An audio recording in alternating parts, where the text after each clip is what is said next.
I attack Joe. A little PvP. This is why Edda is the embodiment of myself. Okay.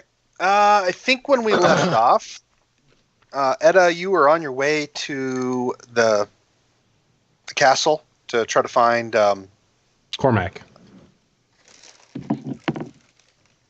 Yeah. So let's just pick up right there. Okay. Can you guys hear the TV? Yes. Let me turn it down real quick. Let me know when it disappears. Can you hear it now? No, barely. I can't. Right. Okay, great. Okay. So, yeah, looking for Cormac. Dun, dun, dun. Okay. You head to the castle. And are you in a bit of a hurry? I don't remember what your situation was. I don't think you were. Really. No, I mean, I don't think I'm in any hurry necessarily. It was pretty early in the evening. I'm assuming when I went and talked to the guy at the Winking Kiss. I can't remember his name. Afternoon. Yeah, it was Kulan. Kulan. Yeah. Yeah. You head over to the castle. And as you're excuse me, sorry, I've got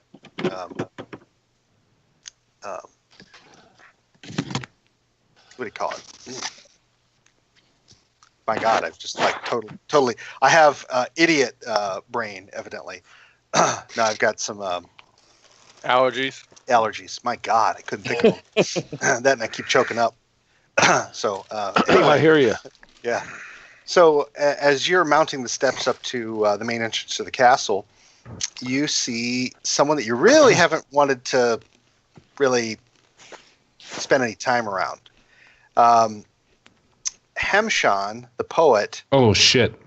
And he's talking to a couple of people you don't know, and as you are coming up the steps, he spots you immediately.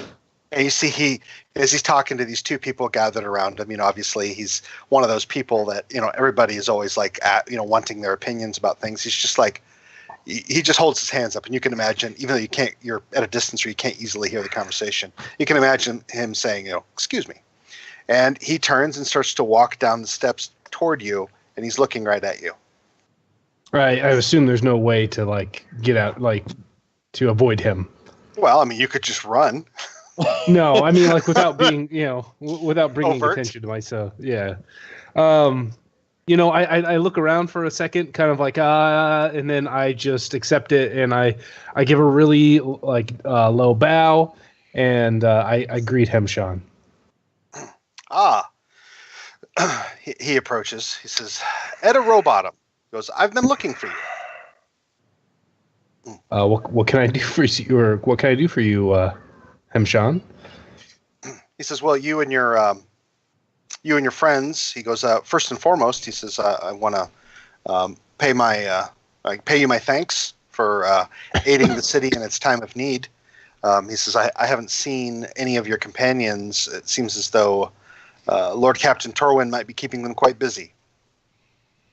Yes, we all stay pretty busy. He says, I can see you're busy now. He says, I won't keep you. And then he kind of, kind of the Columbo. But another thing, he says, I do have one thing though, Ms. Rowbottom. And he kind of walks, and kind of doesn't touch you, but puts his hand kind of nearby as if to kind of guide you off to the side where only the two of you can, so you can speak somewhat in private. Where the others cannot see. Yeah. It's all yours. Go over here.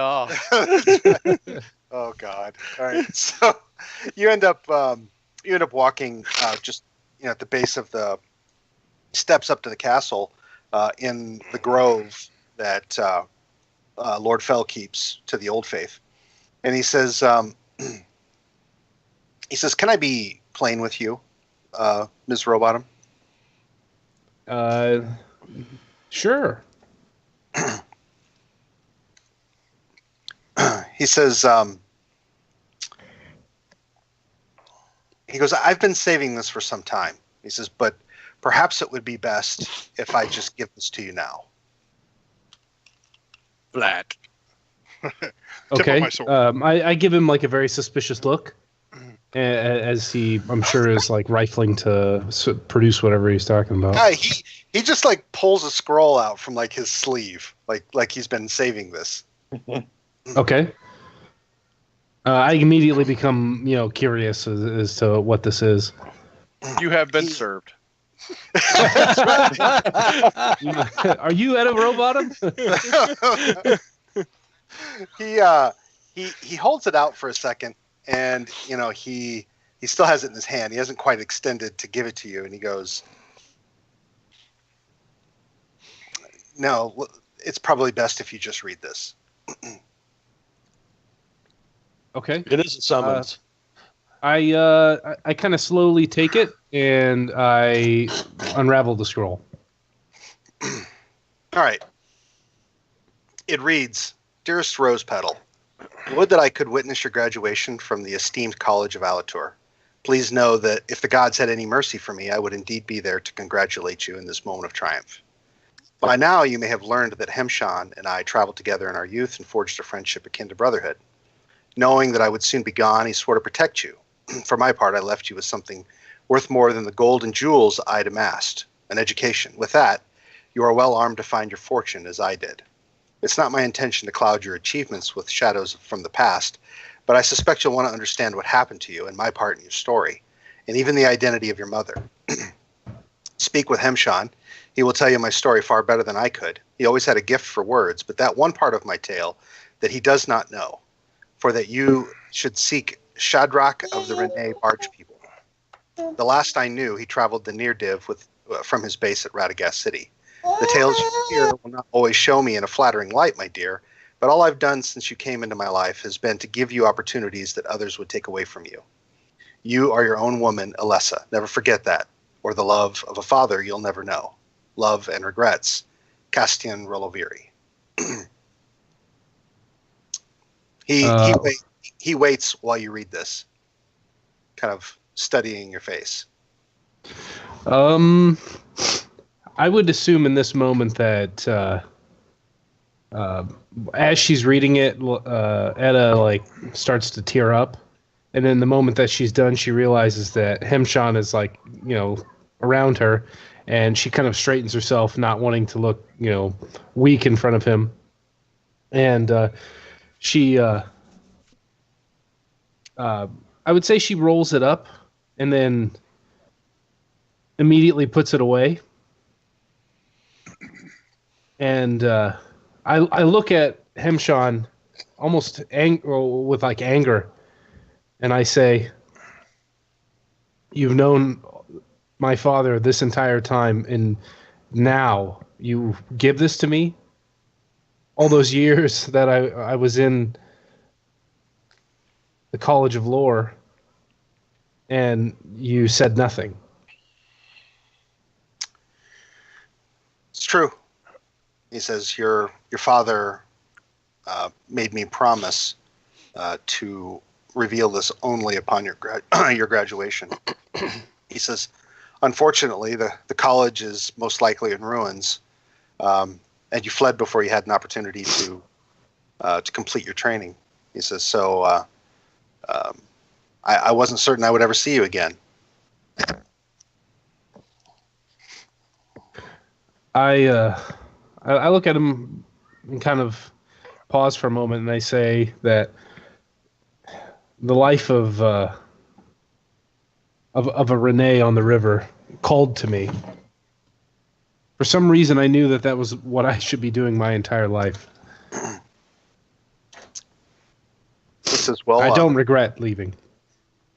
He says, I have to ask you, and at this, he really kind of stares you in the face. He says, I have to ask you, the scrolls of conscience disappeared really about the same time you left. Did you have anything to do with it? I tell you this with 100% sincerity. I did not take those scrolls. I wouldn't do that. I left everything the moment that I left the school. He nods.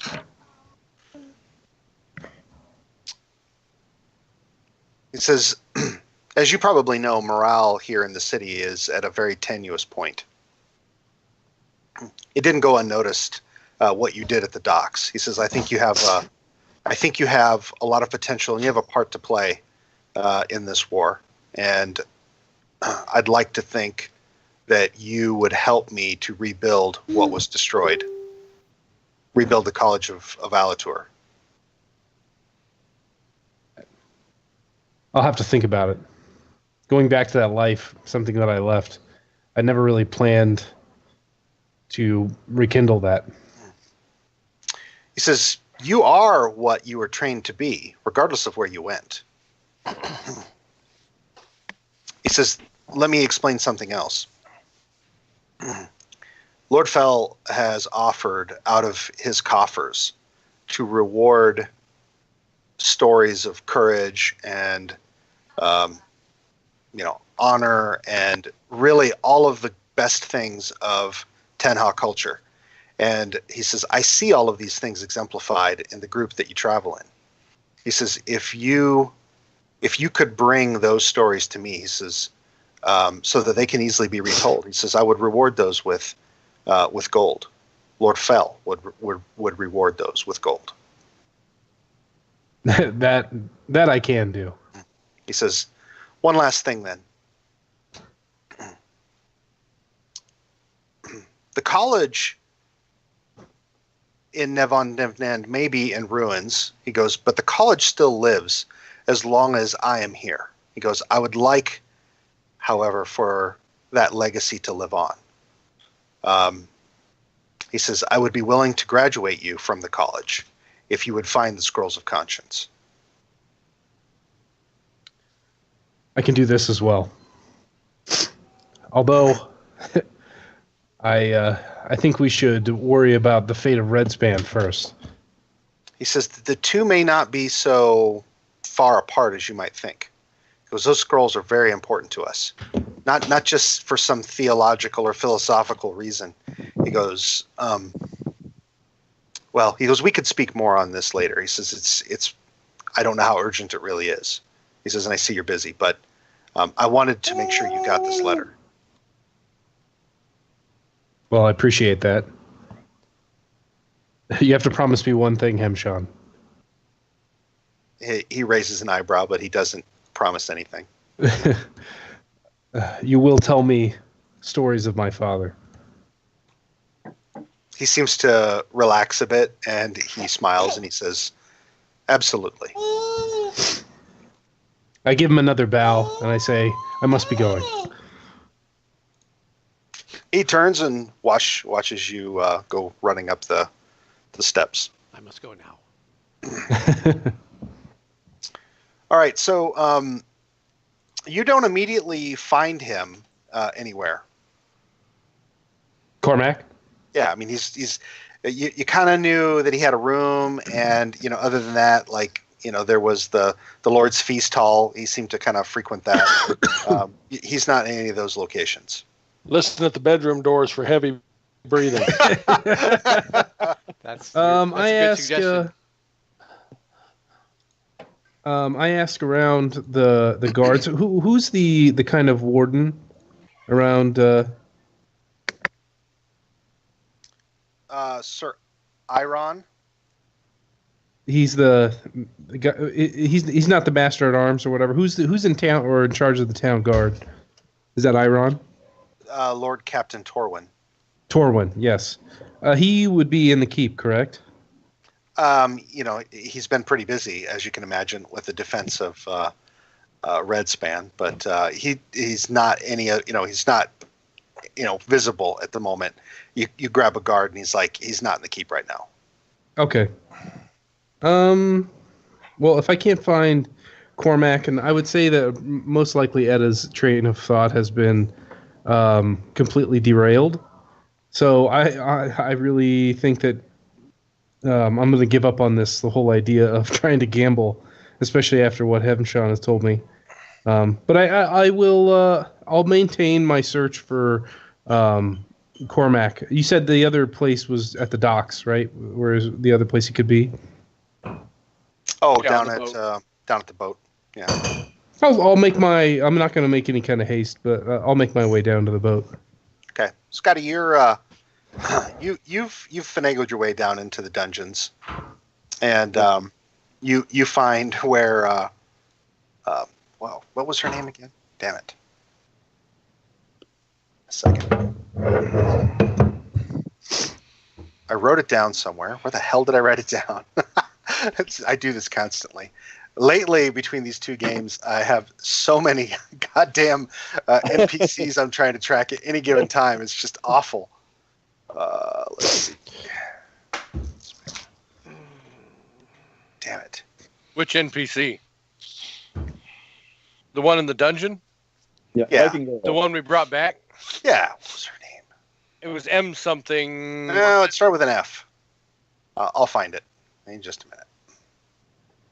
I thought I'd find it. Maybe I won't find it. Valorian?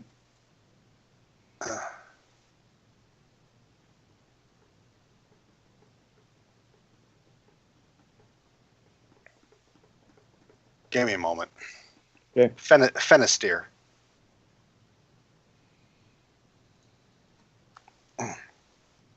The blonde Viking chick named Fenisteer. Oh, Are you going to make a journal entry or something for that letter, Tony? Yeah. In fact, if you It's look already at there. if you look up okay, on the great. screen in Roll20, you'll see it right there. I'll add it to World Anvil at some point, perhaps. Okay. Is this still a?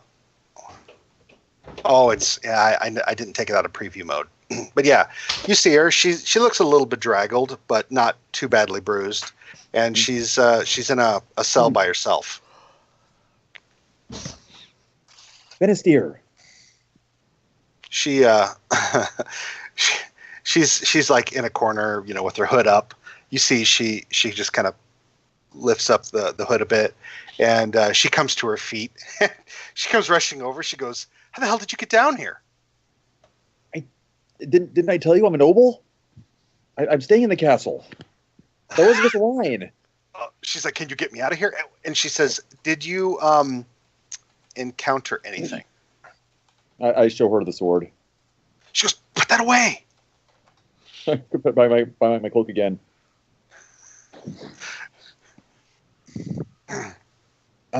Did they say what their intentions are? I mean, I spent time down here myself, and they only kept me for like a week and let me go. She's like, she looks a little despondent, and she says, "I'm being held until Lord Fell holds court." And then she says, "I assume I'll be executed." chop chop. Has there been a history of them executing? In the very first episode. Okay.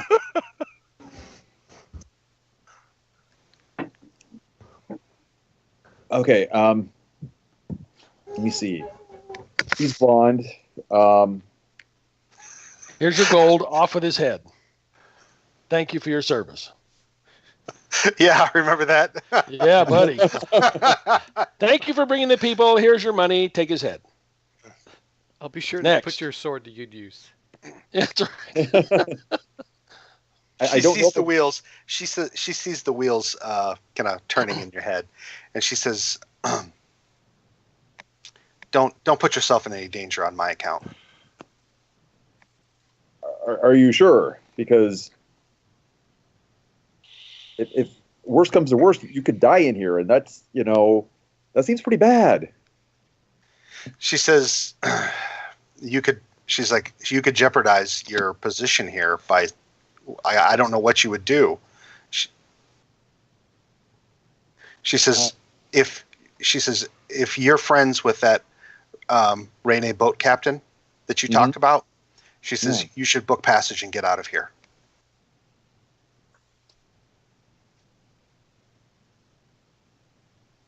We got to save the city. We can. It's not too late. We can save it. We can save the world.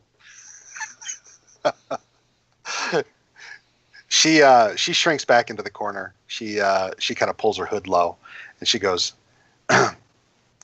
"With everything I've seen," she goes, "I hardly believe that."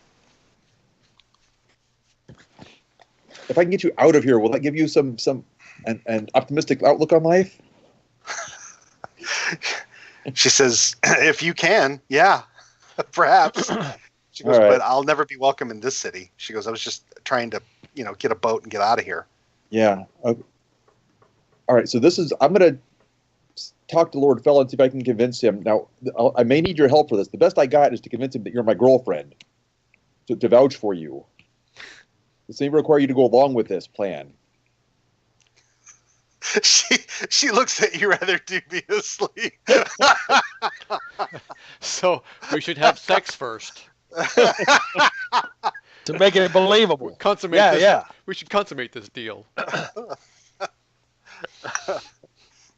She says, "Are you being serious?"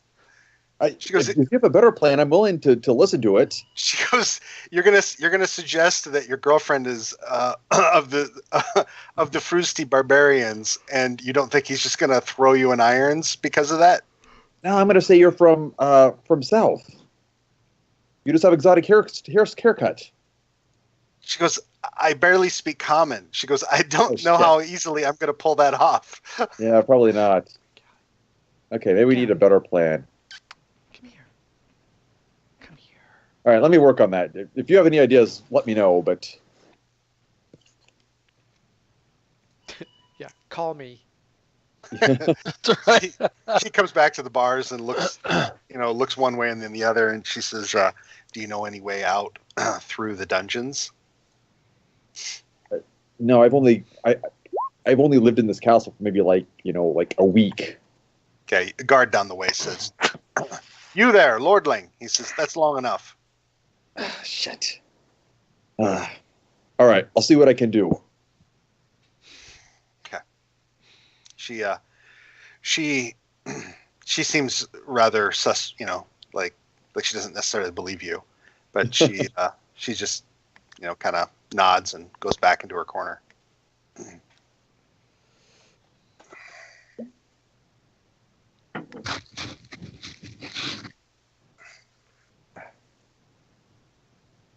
Where do you go from there? I'm gonna go try to find my crew, see if they have any ideas. Okay. If they even care. You head up out of the dungeons, and the servant girl that often takes care of your needs, in your room. Mm. She sees you, kind of coming up the hall, and she says, "There's someone who's been asking for you all over, talking to all the guards." Oh yes. You might just catch her. She goes, "Really dark-haired, pretty young thing. Oh, Edda probably. Did you see where she went? Dark-skinned, I should say. Everybody here is dark hair. Yes. I think she just left. Don't know where she was headed." Okay. Well, I'll run out see if I can catch her outside. If not, Yeah, you see her. we'll do You the, see her heading out of the main, keep walls, Okay. the outer bailey, as it were, or whatever. Okay. I gather smoke and then run to catch up. All right. The dog reaches you first, Edda, and you see smoke come rounding up around you. You still there? I Jeff? would say I probably jump when I see smoke because that dog scares the shit out of me. Oh yeah, he's basically a small tank. Yeah, right. And I say, Cormac, I've been looking everywhere for you. Oh, really? I've made a new acquaintance, and she ended up in the prison downstairs. She comes from up north where the Tennies don't like her and them. Okay. I did have something planned, but you've just piqued my interest. What is this person's name? I don't know, but she's really Dennis hot. Peter. Fenisteer. She's a Fiercety, Tony. Is that right? Fiercety barbarian. Frusty. They're Frusty. they're from there's the Schnei, the Frusty, and another Kruski. They're all barbarians from the Upper Peninsula to the northeast. Is that a different kind of barbarian than Donnie is? Well, Donnie's a half orc. You don't really know for sure. Okay. All right.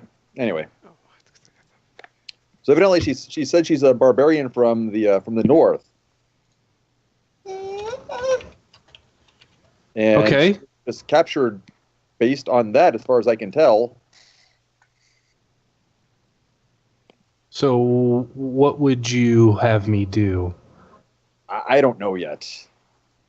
I don't know if there's anything that we can do. I mean, I don't know. I know I've spent time down in those cells, and they're pretty secure. A full frontal jailbreak seems unlikely, I think. I have an idea. I'm assuming that you would like her to not be in the dungeons. Yeah, I don't think. I mean, this is a country at war, and there's a chance when, in fact, they will just decide that it's cheaper to execute her than to feed her in the cells until after the war is over. I don't know that she deserves to be killed just for being of a different heritage than us. Well, I say that Lord Torwin has asked for her release, and we are her escorts. Treason. That is Cormac. I- If you feel like getting your hands a little dirty. I'm not above that. I think we need more than just to say Lord Tormund wants to escort her. We need, like, I don't know, does he have like a seal? Yeah. Well, I just came from the keep, and he is not in the keep. So, if you would like, I say we go back and search for a seal. I am very gifted in the arts of calligraphy or whatever. I can. I'm sure I could manage to do a passable forgery of his signature. That is, if we can This find farmer- something that he has already had his hands on. He signed. Yes. That's a good plan.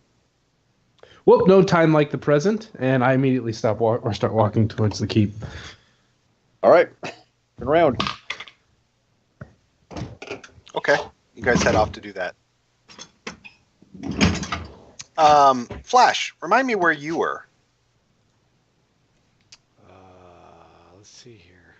Given that I remember your Posted awkward up. moment. I posted up my library access for some reason. Oh, you were gonna do some.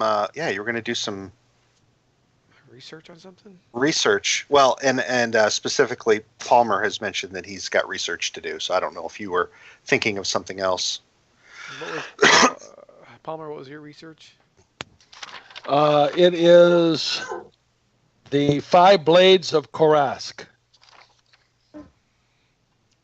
The blade I carry is one of them, but I don't know anything about this, and it's probably a pretty important legend that deals with blades in a situation that might be useful to us. The blades of Karfad. Horror marked again. That's right. I had one of those. Everybody had one of those. It was kind of like Then we got better. It was like the complete cutlery of Vecna, the lawn furniture of Vecna. What was I going to say? So I think the reason that you may have popped that up had something to do with what you found on Nystel's desk. Oh, yes, that's right. I was trying to figure out... Speaking of which, Does anybody want to do a quick recap for last session and maybe earn a card? Sean. No. All right. So yeah, you were at Nystul's. You kind of walked into his office and you found there was a like an opened well, not open. It was like a rolled up map, and it was kind of both sides. So you kind of opened it up a bit. It looked like there was maybe part of the central Tenh, and then within it you could see what looked like a mark on the map and two runes in Urflan that indicated like he might be distracted at this moment. Yeah, sorry, come back to me. You remember there Good were call. the two runes that you like one of them was like dream or nightmare or something like that, and the other one indicated like maybe singer, singing, or like storytelling or something like that. That's right. Yeah, I had an idea, but I don't remember what the name was they came up with. It was like Night Singer or something, I think, or Dark Singer, or I don't remember. Those cats. Yes, that's what you're right. That's exactly what it was. I was trying to figure out because the door had been opened and nobody was here, so I was trying to figure out maybe where they're, if they'd maybe teleported away or what exactly they were looking at or working on, or yeah, I was just trying to figure out where everybody was, I think. Mm-hmm. They were all gone.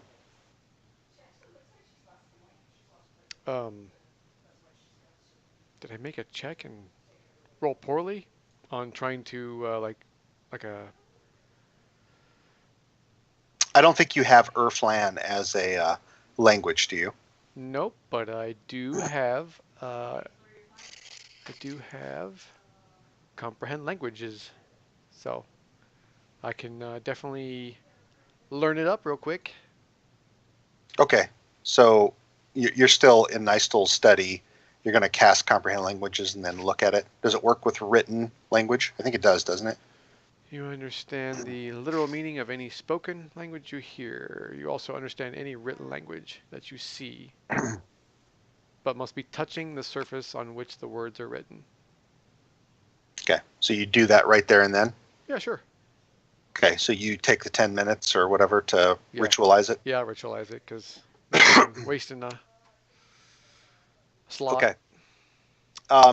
Once you do that, the meaning of the words used in conjunction, you are confident that they mean dream singer. And so, but Dream Singer itself doesn't have any well, I guess that's what I'll do some research on. There was An also a oracle. question. There was also a question mark next to it, which was just in Flan. Because that doesn't really exist in Urflan. Urflan's almost more like ancient hieroglyphics. Which in our case means nightmare teller. Yeah. Of course it does. Or that's what it's gonna be. Yeah, so I'll do some. I mean, there's a library here in the tower as well, right? So. Mm-hmm. Yeah, a small one. Can I figure out if the portal was used recently? Is that possible? You could do a detect magic if you have it. That's about it. Yeah, I do have it. Double check, make sure. Yes, I do.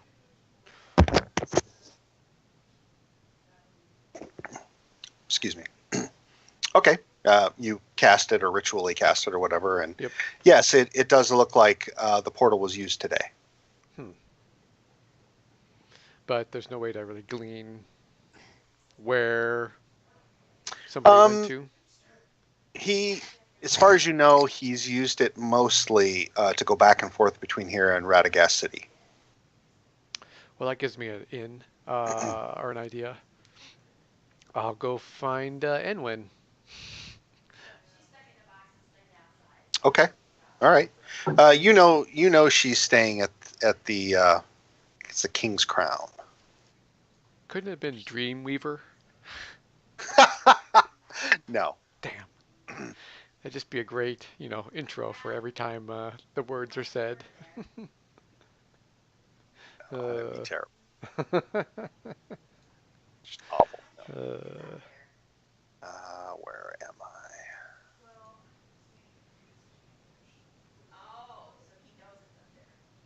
Yeah. All right. So you head for the King's Crown. Just you. Okay. well, me and Gwillem.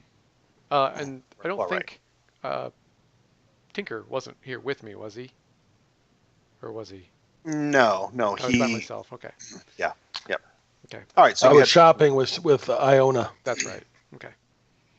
Okay. So moving on to Jal and Sean or Iona. You go around. You collect your tabard. Remind me, there were some other things that you also indicated you were looking to shop for. Unless it's out of the norm, you can spend normal money and buy it. Okay, no, they were very common items. Let me get in here. A couple of healing potions we had talked about. Pipe and tobacco. Where was that?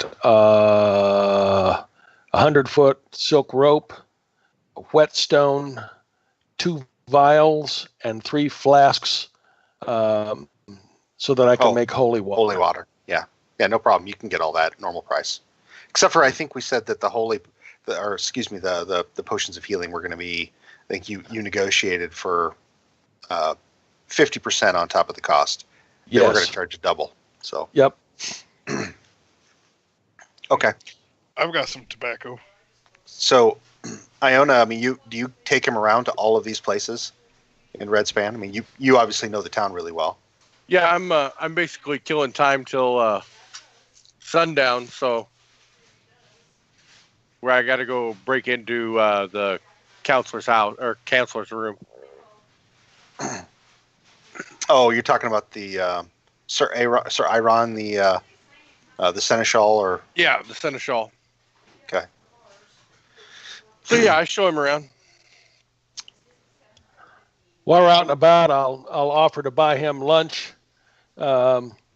since he's being so kind as to show me around the city. Take a break for a couple minutes. Probably as I haven't eaten, I take him up and eat as much as I can get a hold of. Let's do it.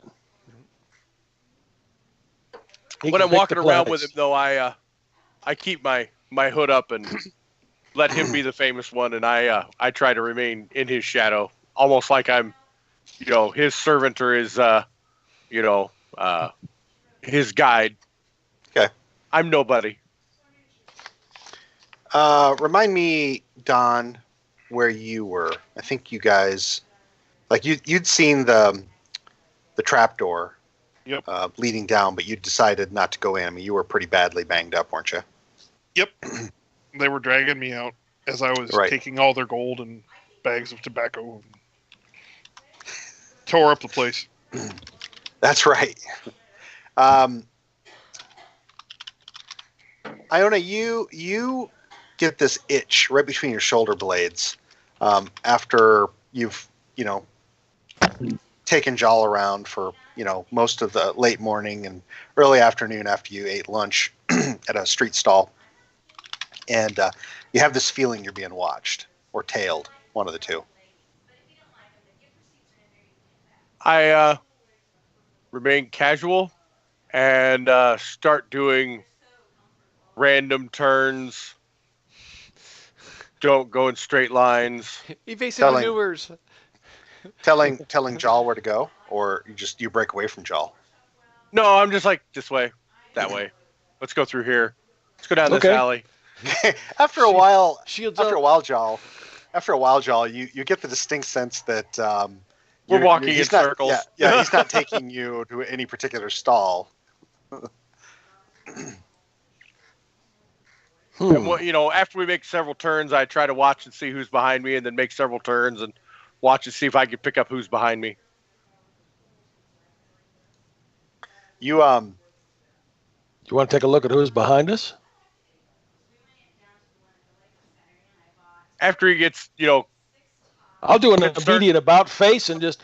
Oh, wait a minute! I think we ought to go back here and check out that last stall. I thought I saw something in there. Just do an immediate about face so that I can walk back into whoever's following him. Okay, what do you do, Iona? I just hang my head and follow him.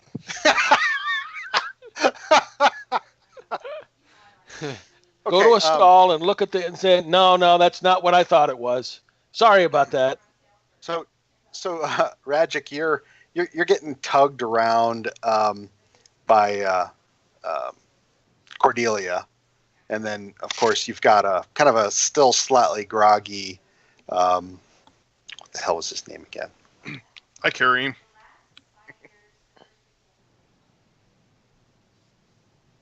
A still slightly groggy Fergus. And you carry him. He's like, no, I'm fine.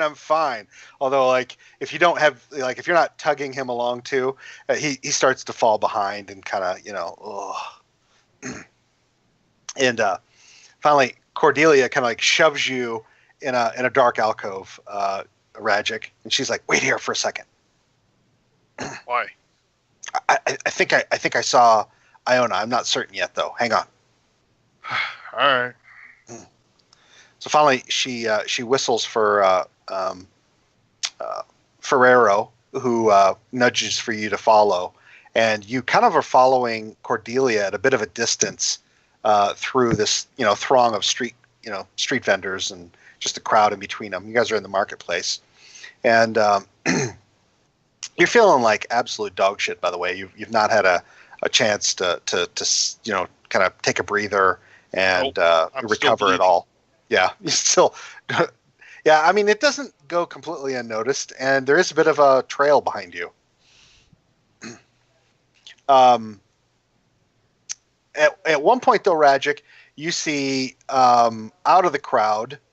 By the way, did you put the tabard on immediately, Jal? Yeah, okay, absolutely. You see out of the crowd, taller, a head taller than the rest of the people around him, so not as tall as you, but you see Jal, with his helmet off, this blazing, this black. Was it black tabard with a red lion or a red with a black? Other way around. Black lion on the this red tabard. Bright ass red tabard, wearing like fancier armor than you last remember, and he kind of walks in your general direction, but then turns at a stall like for a moment. So you're like, oh, well, there's my buddy. Just walk that way. Okay. Ferrero's like, what are you doing? Stop. Why? You keep going? Yeah, I don't understand these people. All right. So eventually, Iona, you see, while Jal's kind of staring at, this stall and muttering to himself, Radzik comes running up. And about that point, finally, Cordelia, which you see, probably, 30 feet before she gets to you, says, hey, we found him. I look at Radzik and I'm like, I see.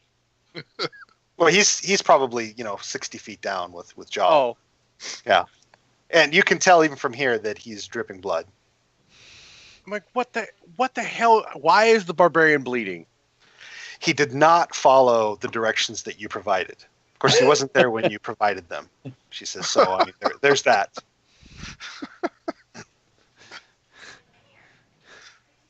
Oh, speaking of which.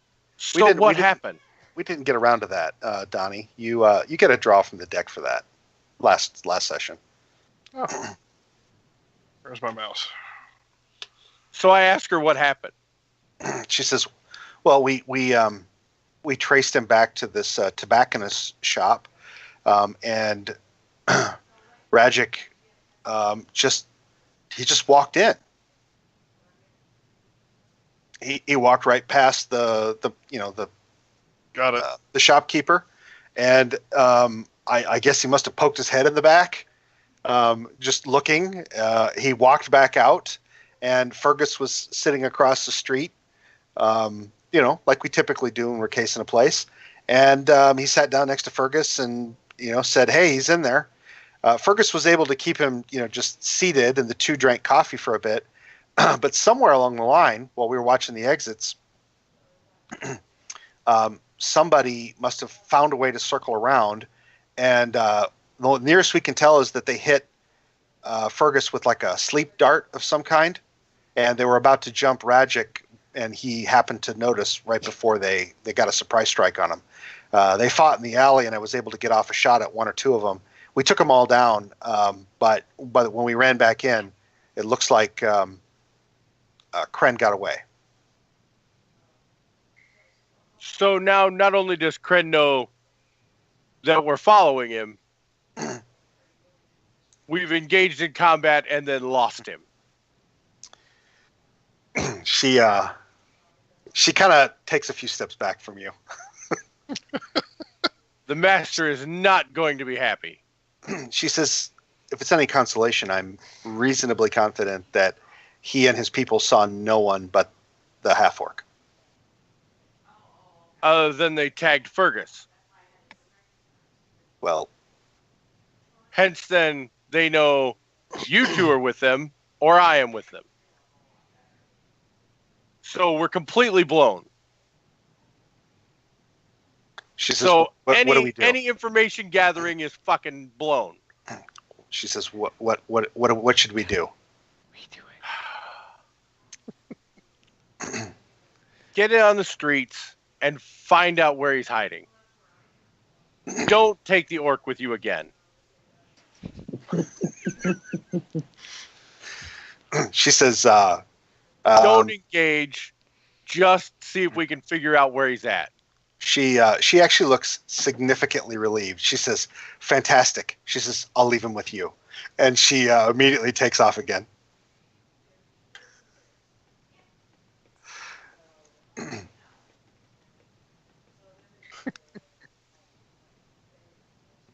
I head over to the two idiots. Careful. Radzik, you go walking up to Jal. He seems to be muttering to himself at a street stall. Jal, you can't help but notice the hulking Radzik walk up to you. He's openly bleeding. A lot. Well, 17 hit points out of 53. Not bad. Alistair's beard, what happened to you? Found who I own and wanted me to find. They didn't like me. How badly are you hurt? I'll live. Tis but a scratch. Leaving a trail of blood behind, but hey. Yeah. Like, it's not bad. I'm going to use a heal wounds on him. Let me see here. I got to find me. Where are we? There we are. And core and cure wound. Nothing happened. I see that. Did it pop up asking what level you want to cast it at? It did not. Well, crapola. Let me go to a different. Oh wait, yes it did. Ha ha ha. Sorry. Yeah. Oh, level 1, 7. All right, you get 7 hit points back. It helps a little bit. The wounds at least close, and you're not bleeding anymore. Okay. That tickled.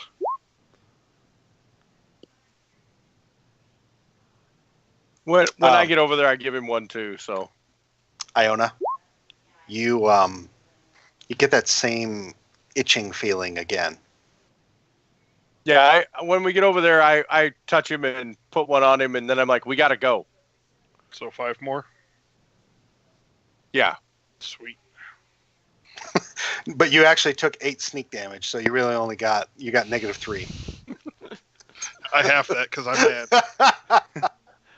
So you take a point of damage from that healing.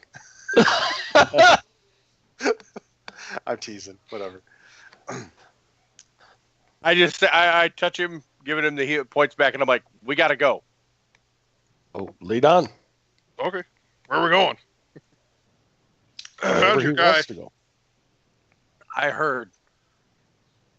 I continue to weave them through the town, and I make 2 or 3 turns, and then I tell them to just keep walking straight, and I disappear into a shadowy corner to see who I can see behind us. Okay. What general direction are you sending them on? King's Crown. Yeah, sure. Okay. All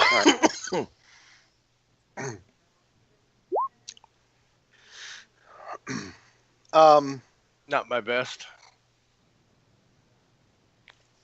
You actually see 2 guys. They're really just nothing more than silhouettes on the backside of a few rooftops, like leapfrogging each other, with just enough visibility to keep an eye on your group. Okay. The huge half orc and the guy in red tabard. Yeah. Real hard to spot. This is an Assassin's Creed's mission. I'm certain of it. And you guys for once are the actual being tailed. Yeah, you're the targets. So the knowing marks. how they're moving now, I use that against them, and we cut across an open courtyard or across an open market, and make it so they can't follow us from the tops. Okay, so you double these guys back to head through the open air markets. Right. Okay, so you guys are headed for the King's Cross. Iona comes jogging up. He's like, "No, we're going this way instead." So you spend the entire afternoon, but on the far side of that, let's see. I'm going to have you make, let's see, 21. What? No, not your perception. I was thinking of leading them out of this kind of scenario. What's your trait? It's really more about knowing people, isn't it? Personality trait? No, the background trait that you get with being a spy. I think it was more about people, not necessarily, winding through the city, right? Right. Okay. It's criminal contacts is what I get. Okay. We're just gonna have it be a straight intelligence check.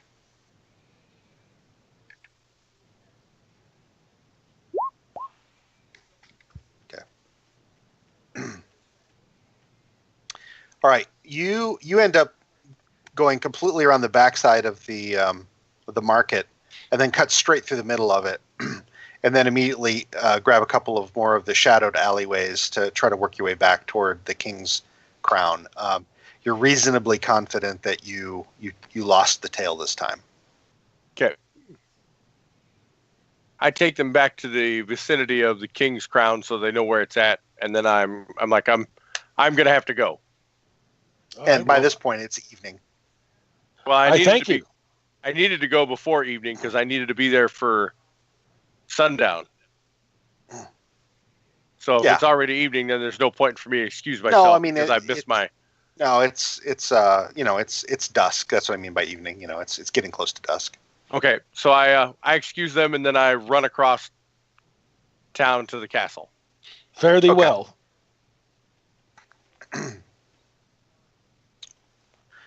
So do you head right up to the King's Crown? Yeah. Okay.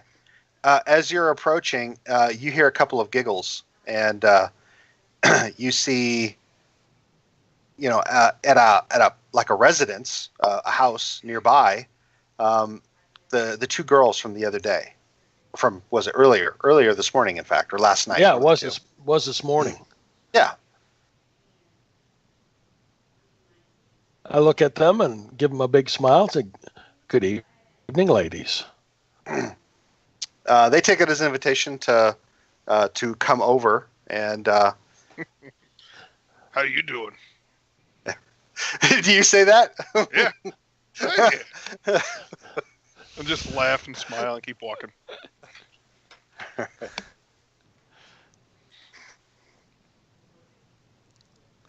So as he stops to talk to him, you keep walking. You actually go into the King's Crown by yourself, Rajik?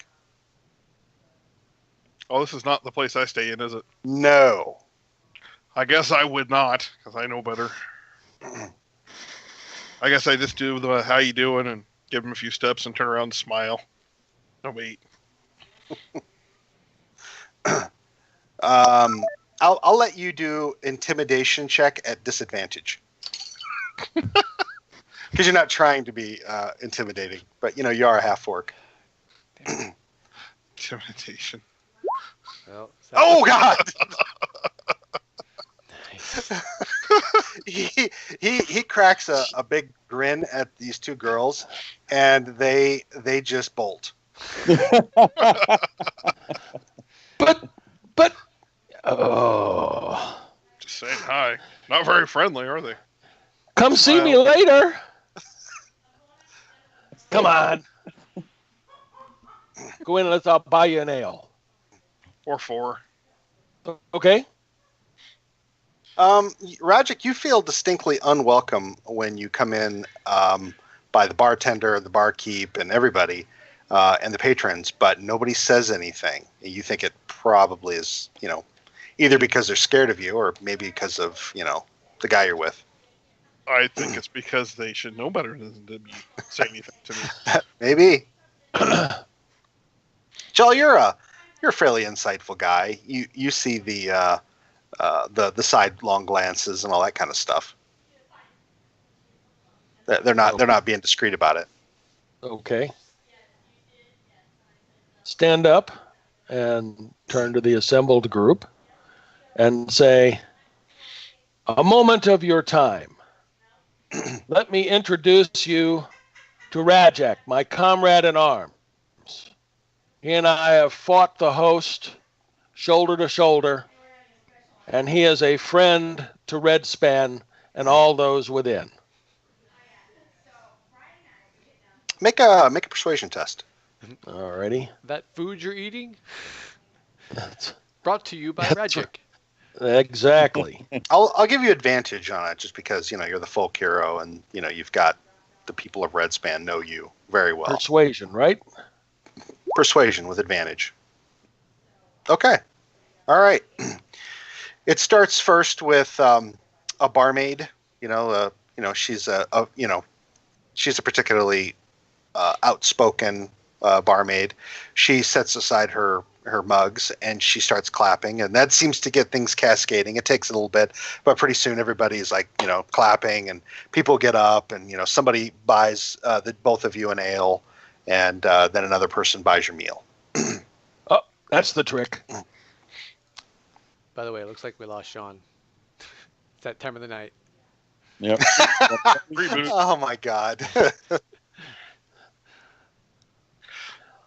I wonder how much of it might be to your health. I wonder how much of that might be Skype, because Scotty's video stream is just frozen on me. I haven't checked Twitch Is though. it? Sean's Yeah, was just frozen on my on end. me. Yeah. Scott, yeah. Sean was frozen for me, not Scotty. We were playing last night, and we used Discord for that game, and it just started to drop people, and then it said I was disconnected, and it just kept making the disconnected noise, and I couldn't even get it to close out properly. Finally, I just had to kill it, and then when I fired it back up again, it was just constantly trying to connect, and so yeah, we suffered probably 30 minutes of constant issues with just Discord. Oh my God. That sucks. Oh. Anyway, So, and I throw out the big bag of tobacco that I stole because I don't here. Ooh. I'll give my pipe an inaugural light. Fill the pipe with good tobacco and puff away. I don't know. I took whatever was on the top shelf. That's probably the good stuff. Well, let's see. We'll skip back to Edda and Cormac. It's that long bottom leaf. That's right. Yeah, buddy. All right, so you guys were headed right for Lord Torwin's, Lord Captain Torwin's like personal chambers, or what were you gonna do? Yeah. Well, I'm gonna. Yeah. I mean, so what do we run I'd off to into? the side first and say, we need to make sure we actually know what we're doing. If we get caught at this, we could end up in the prison. And even if we succeed, Torn's going to figure out that we stole one of his prisoners, and we won't be welcome in Redspan at all anymore. Period. I suspect That is correct, unless we dress up as somebody that the guards down at the dungeons wouldn't recognize later on. Are you good at that? Because I'm not good at that. I smile. I'm anybody else. I'm fantastic at that.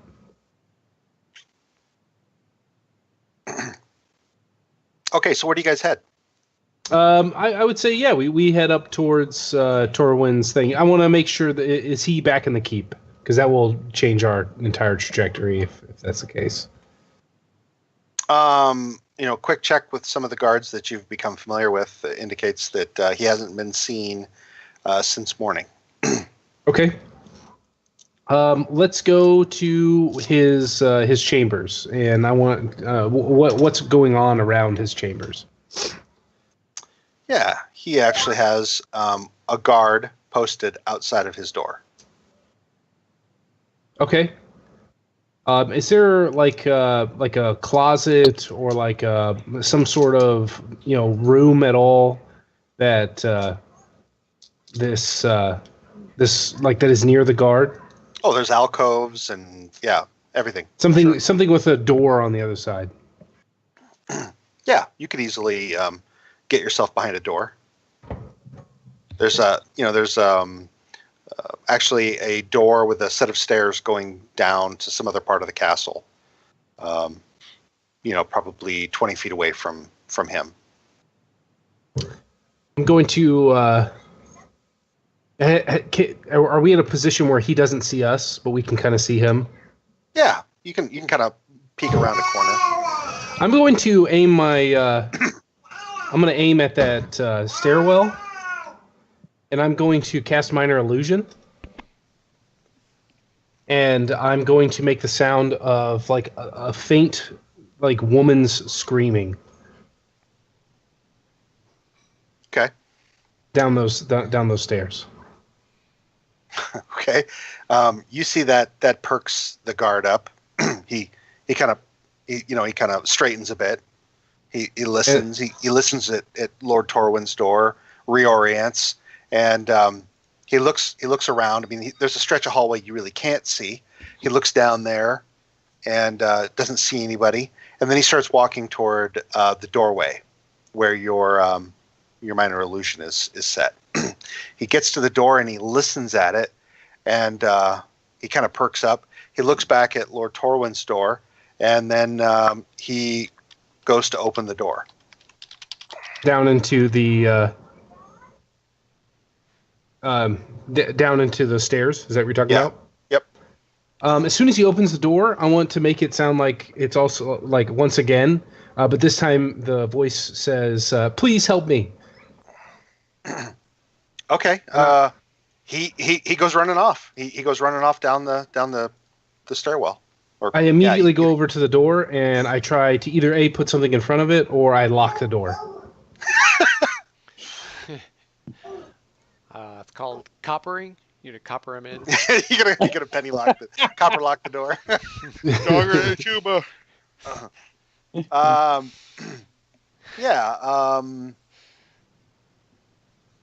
It's not immediately apparent. No, yeah, it is. Yeah, you can easily shut and lock the door from this side. There's a key in the door.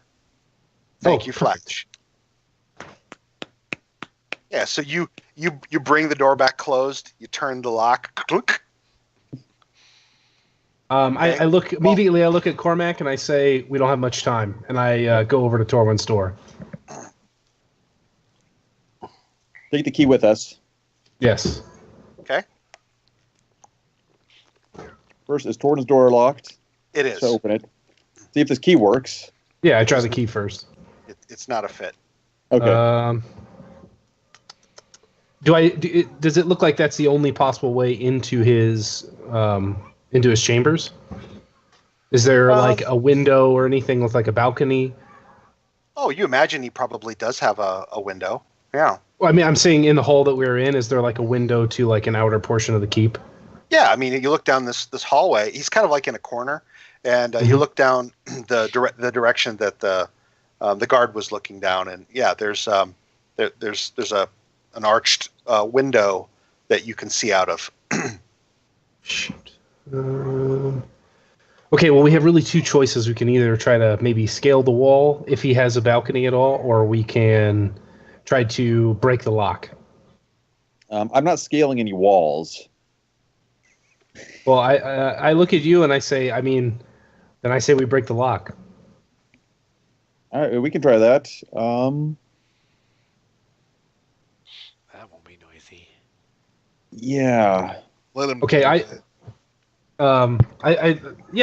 say, Cormac, you break the lock, and I go back over to the door that goes down the stairs, or it has that stairwell down, and I listen at the door to see if he's coming back. Yeah, you hear a faint, "Hello, miss? Okay. Are you okay?" You know, that sort of thing.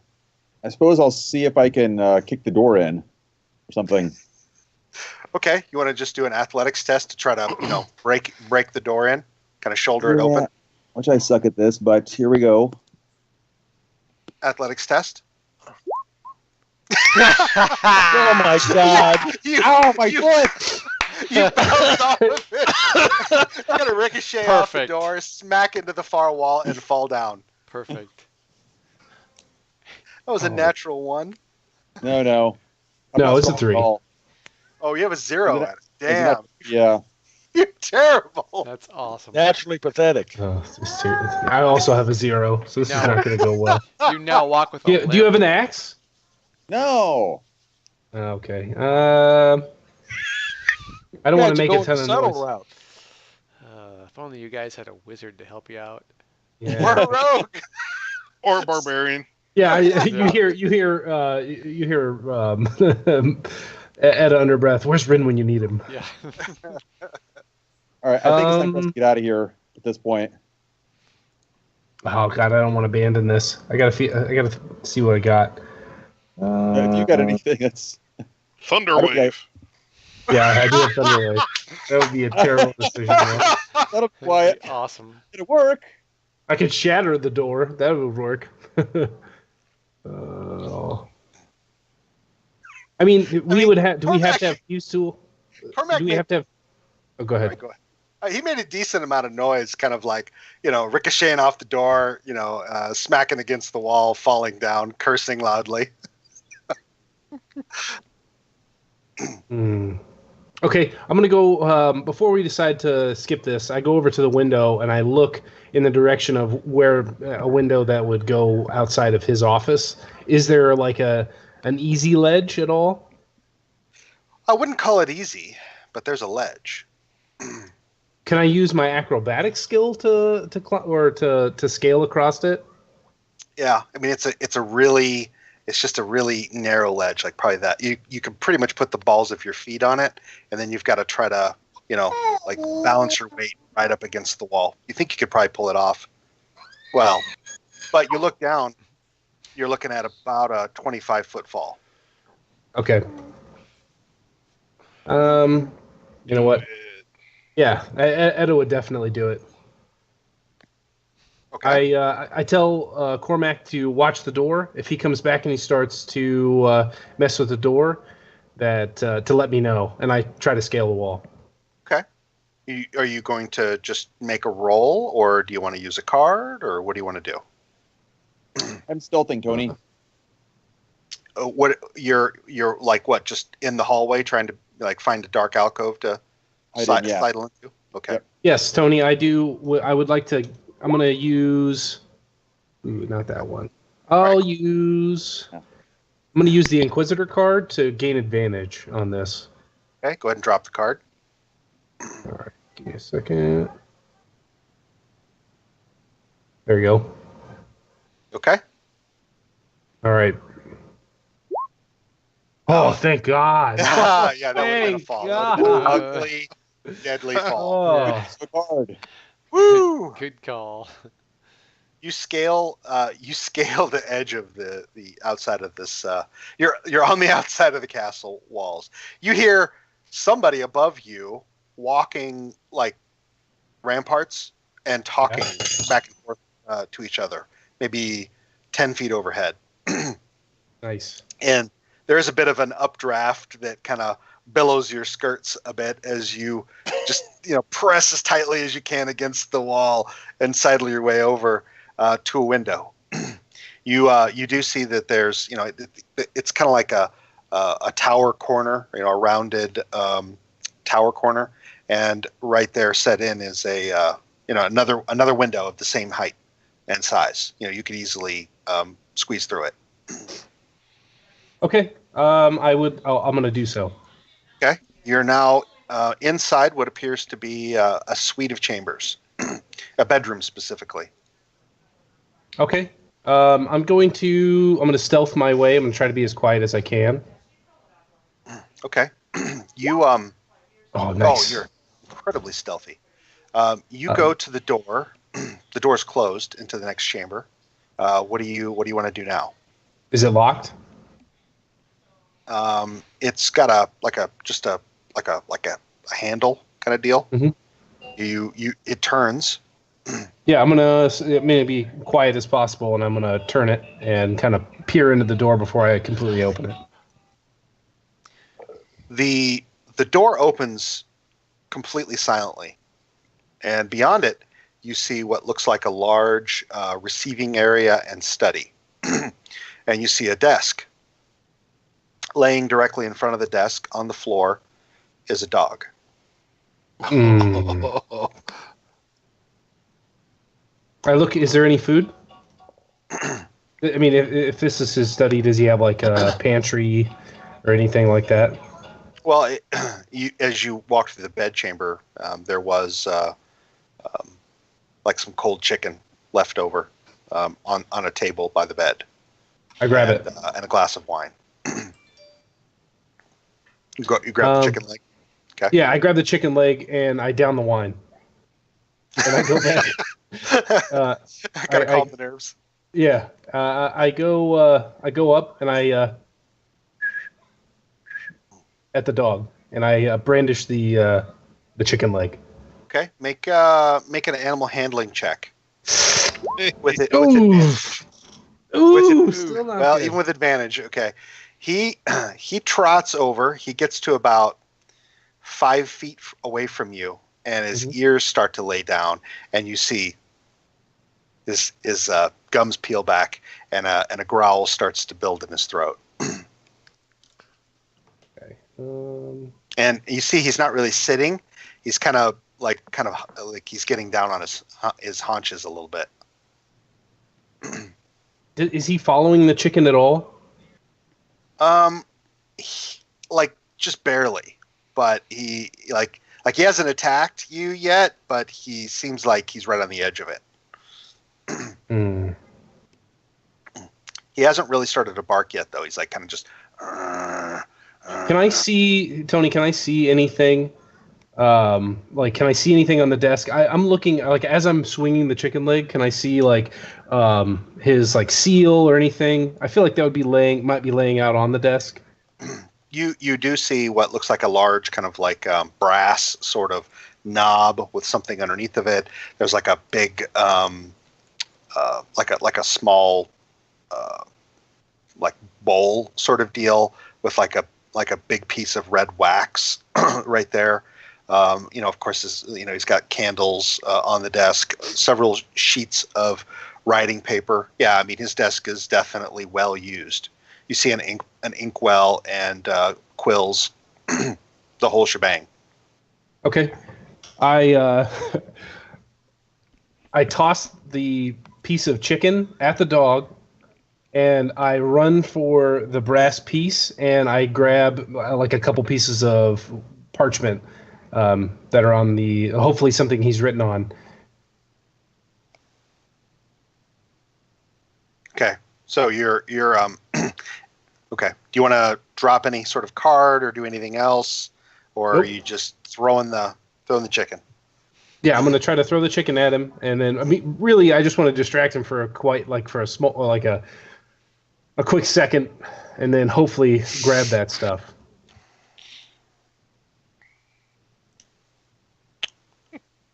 Are you going for the door or going out the window?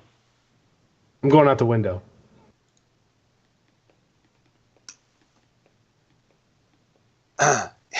You like hit him in the chest with it, and it drops, and it kind of skitters back, and he kind of backpedals for a second. So you use the opportunity to beeline right for the desk. Sure enough, the brass handled thing appears to be his personal seal. There's wax there, and then you actually see on the desk what looks like something in writing. You assume it's his writing. It's not like folded up as though he got it from somebody else, like a letter he was in the middle of penning. It does not, however, have his signature on it. Oh, well, shit. New round. What do Okay. you do now? I run for the bedroom. Yeah, the dog. So you grab just those things and you run for the bedroom. Yeah. Okay. All right. The dog now is definitely no longer distracted. Right. So give me a second. This will just boil straight down to initiative. Don't kill the man's dog. God. Remember John Wick. That's right. Yeah, right. Okay, so I dragged Etta out, and let's see. Dog. Dog, death dog, temple dog, dog mole. And here we go. Come on. Oh, there we go. That's what I'm talking about. Ooh, okay. We're gonna use we're using a wolf. Give me a second. Strangely appropriate. Not a dire wolf. 21. That would suck. Oh, nice. Okay, you charge through the door. I don't even wait, Tony. Okay, Shut so it. before no. Yeah, I mean, well, actually, yeah. I mean, I have. Do I have time enough to shut the door? What's that? The dog can't open the door. I mean, if it's no, maybe. Yeah, I don't know. Yeah, I try to. I'll do that first. I try to open the door. It's a blink dog. It just goes through the door. Yeah, right. Okay, so you run through the door and you close the door. Mm-hmm. Okay. You can do that and still get to the window, although you can't necessarily climb back out the window this round. I go to the window and I would like to look what is below me. You're just gonna yell, "You're on your own, Cormac!" Wanna live forever? Right. Yes, Okay, matter of so fact, I do. you're looking out there for something kind of soft. Is that what you're trying to tell me? I want to make sure that there's no one below me, and if No, I mean, there needs to be have faith. Just jump. yeah. It's the leap of faith. That's right.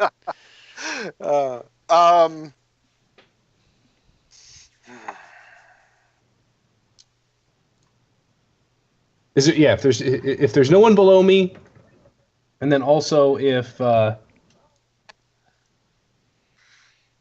yeah. Give me a second.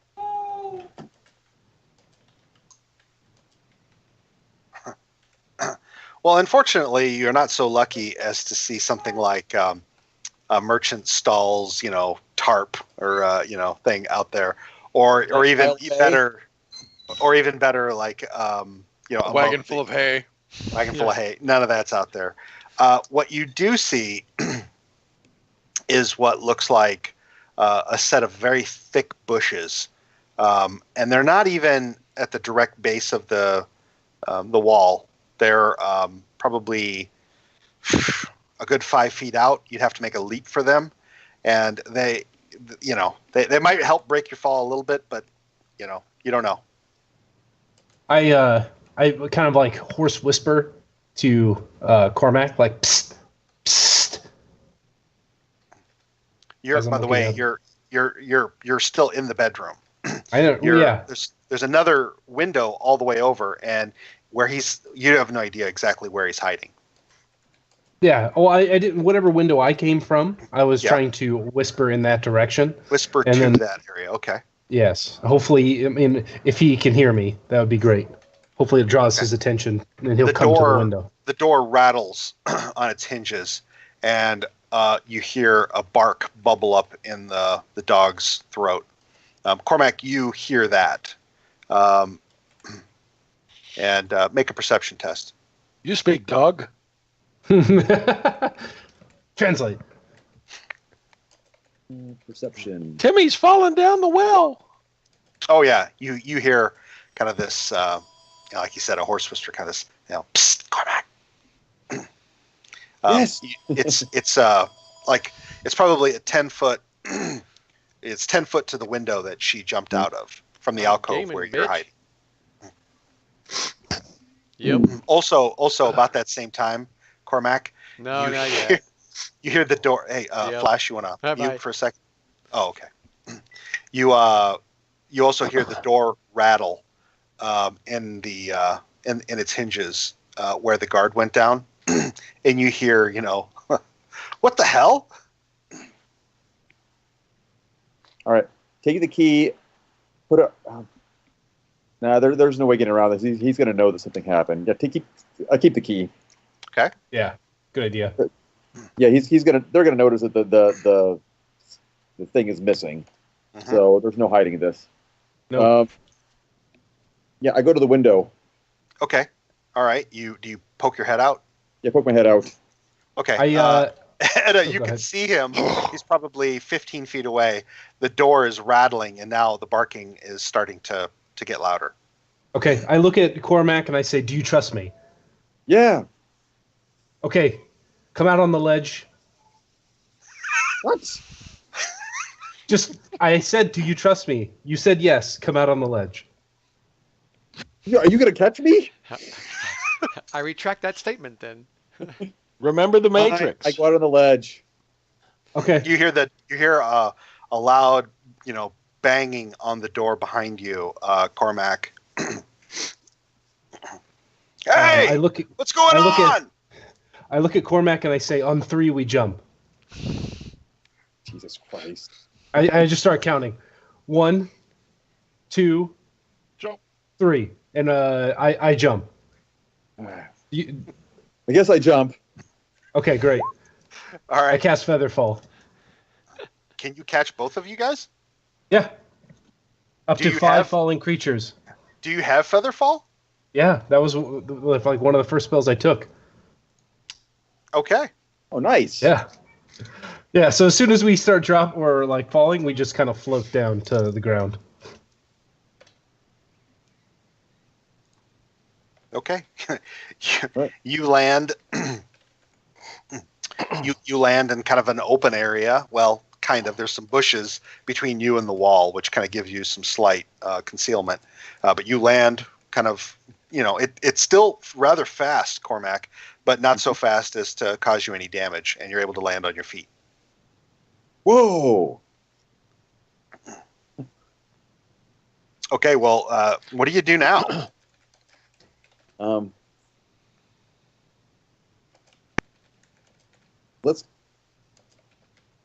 We should establish an alibi at the very least. Well, I'd say first off, let's get the fuck out of here. Yes. Give yourself 5 minutes. I gotta hit the restroom, get a drink, and then we'll be right back at it. Sounds good. Yeah. I knew Featherfall would come in handy. Well, yeah.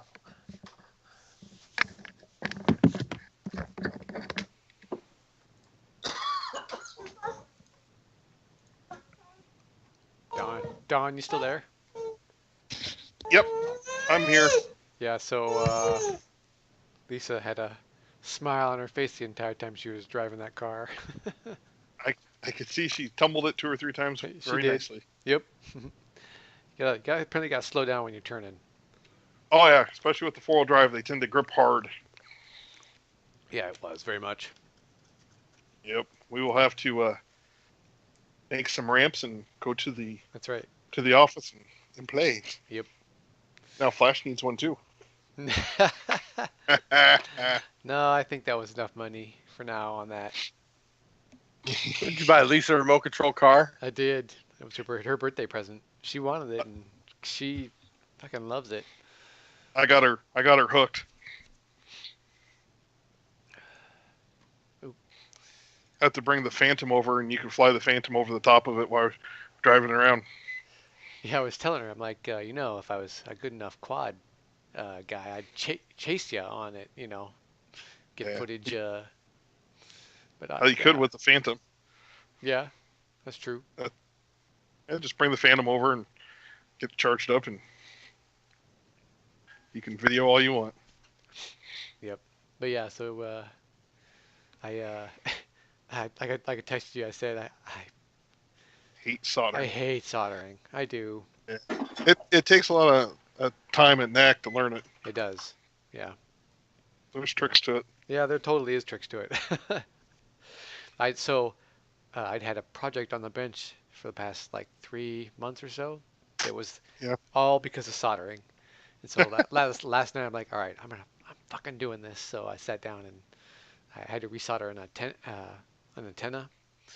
Yeah. And so I got that done first, and then I worked on the car and the battery after that. So yeah, I've got 2 more 5000 3S's, but they've got the 3S's make that thing practically uncontrollable. Yeah, it books. It's awesome. So, for normal fun driving, 2S is plenty. Yeah, I'm sure. But it was fun. It was a blast. Oh yeah, good stuff.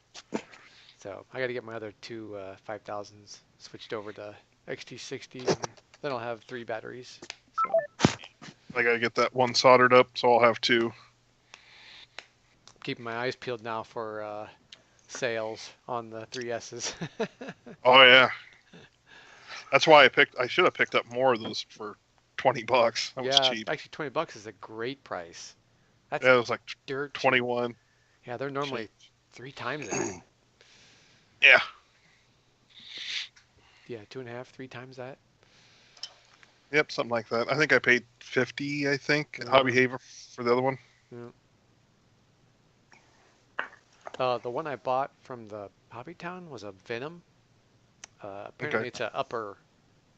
Must be more. It has. Well, let's put it this way: it has like a 1-year warranty on it. So. Right. I was like, okay, well. What was the? Look up was it Thunder Power? Online batteries. Those things are ridiculous. Oh yeah. It was like 100C burst rating or something. It was crazy. Wow. That's what I had in that foam jet. It was nuts. Mm-hmm. 0 to 120 mile an hour in 2 seconds. Did we lose Sean again? Looks like it.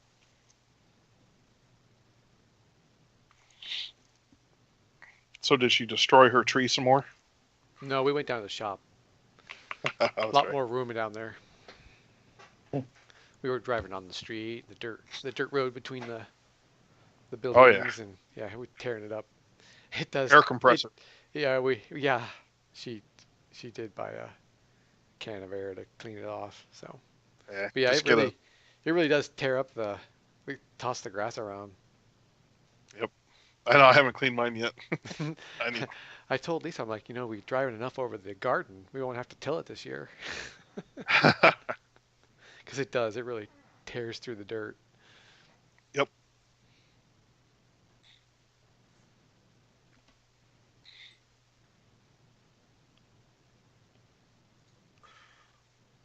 Oh.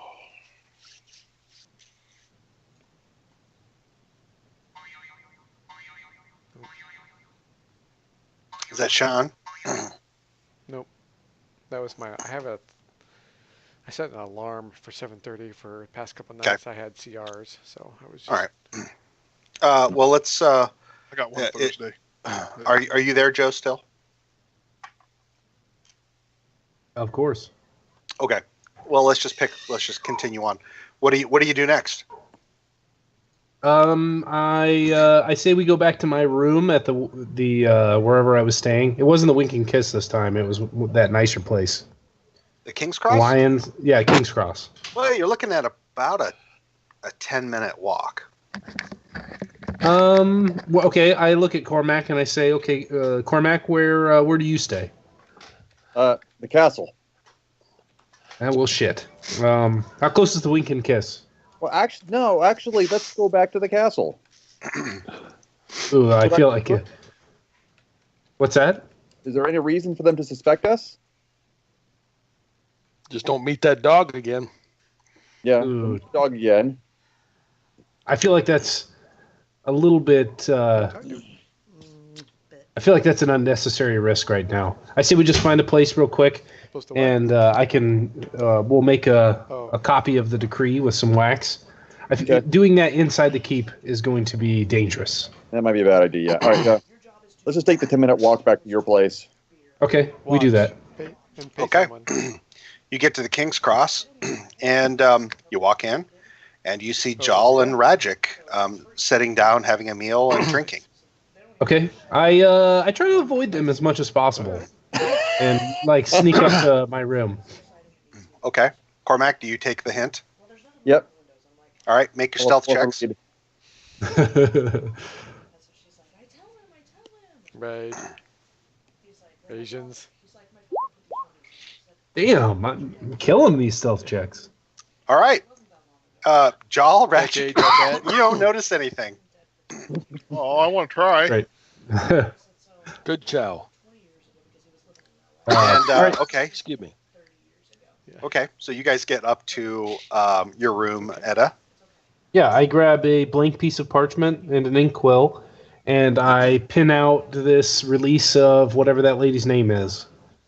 And I make the most doctor-like signature you can of Torwin.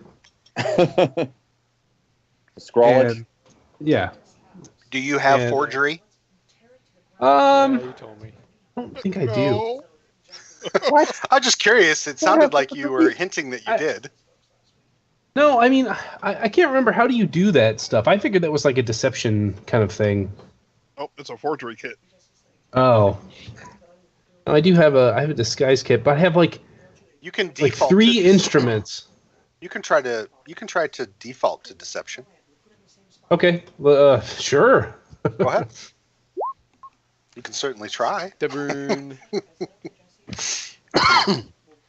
Okay, what do you write basically? You know, this is go ahead. I just detail the fact that it's a transfer of prisoner to the dungeons inside. I'm assuming there's probably got to be a hold inside the keep as well. Yeah, that's where she's staying, or in the dungeons there. Oh, wait, do we have to go back into the keep to deliver this letter? Yeah. Yes. Oh shit. I don't know. Oh, This is a okay. good idea. No, we're man. Dude, John. What the fuck? She told me specifically, don't do anything to risk yourself.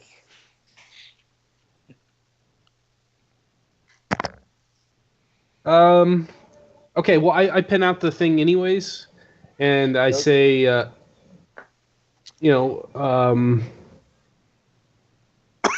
trying to think. What should it be like a transfer of prisoner? I wouldn't say release. No. I would say maybe create it more like a summons with a detail to be questioned by somebody who is not Torwin. Who would be the next person that would want to question? Like, is there like an inquisitor or of some kind? Are there any? Has there been any rumor or gossip of really important nobles who are lecherous bastards who may want to take That's a advantage of the given. situation? Really? I mean, you haven't really spent much time around the castle. Okay, so I have another question. She's a barbarian, correct? She's from the barbarian tribes, I think, but Okay. I think she's a ranger as her trade. Sure. So my question is that she belongs to one of the tribes that is right now besieging the castle with the orcs, correct? She's from the Frusty tribes. I'm assuming that's one of them. I would say we forged the letter in the idea of gaining intel about the this tribe that is right now laying siege on the city of Redspan. Okay. So what do you write it? Or what do you write it to say? I would like to say this is a summons for whatever her name is to appear before, and then I would say I would just pick a lord's name, somebody who's not in the castle. Okay. And are there any generals that we know about? The Red Bull. Yeah, she's being ransomed back to the Red Bull. Yeah, like a general, or somebody in maybe the warden of somebody who does not reside in the castle. Roll a history check, see if you can come up with a name. Oh shit! Oh, that's not good. Oh, there we go. Okay. I got nothing. Okay.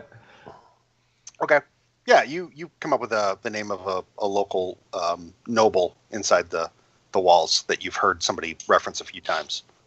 Okay, and I jot that. Yeah, so to appear before this noble, to gain intel on the barbarian tribes that are currently sieging Redspan. You write it up, you fold it up, you seal it with Lord Torwin's seal. Mm-hmm. That all took you probably another 15 minutes. And then I don't know how we're going to do this. I would like to. I am proficient in disguise kit, so I'm wondering if that could be effective for both Cormac and myself to disguise ourselves as the royal, or not the royal, the guard of this lord. Yeah, you're going to need to find them. Probably. I mean, you can't just materialize out of thin air. At least you could maybe do one, but you're going to need to probably find appropriate gear for the second one. Okay. Sure. Yeah, I mean, he's not going to fit in any of my clothes. Okay. So you've got the letter. It's sealed with the Lord Captain Torwin's seal. Mm-hmm. And then what do you do? What do you do with the seal and the extra papers? I Read hide them. What do they say? Yeah, that's true. Anything useful? They don't seem to be useful to you guys. They seem to be about some sort of supply logistics. Okay. All right. I cut like a small thing on the side of my mattress, and I stuff them all inside there. Okay. And then I just cover it up with the sheets. All right. Okay. So, on the way back down, Rajic, Jal, you can't help but see them. Now that they're facing you. Raise an eyebrow. Yeah, you see Cormac with Edda now. Damn. God, that dude gets around. I'm telling you. I give him a salute. I stare at Joel for a second, then I stare at Cormac, and then I'm like, no, it's not like that. No. It's totally what you think, guys. I just face palm.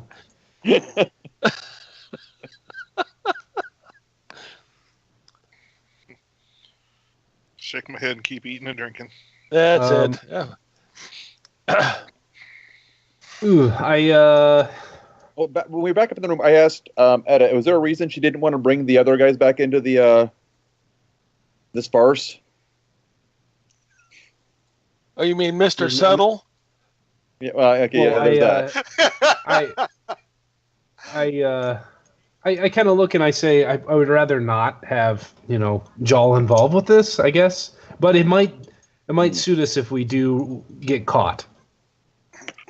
Yeah, I mean, he could be useful then, but the thief and the wizard could be of use in this escapade. How many cells are in the dungeon, Tony? Enough for everybody. Enough for everybody. That's right. There's always room at the end.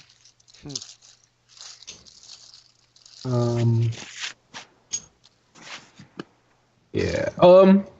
Yeah. Actually, it would. Yeah, I mean, it would. It probably would behoove us. And now that we have the letter, we could probably do this anytime. But we do have to figure out a way for Torwin to get his seal back. Okay, so do you assemble from your disguise kit a guard outfit for yourself? Yeah, I don't necessarily put it on yet. I think I'll just stow it in my room. Are there women guardsmen in the city? There are not many of them. I'll make myself out to be like a very skinny male. And you're going to need to wear a helmet, Scotty, if you're going to pull it off, because you don't look like any flan. Mm-hmm. I think we would both wear helmets because I have the face of a woman and he has the face of a plant. Oh, this is going to be great. You stow the disguise in your room, but then you leave it there? Well, I'm going to go down and... I mean, it sounds like Cormac wants to involve Jaw.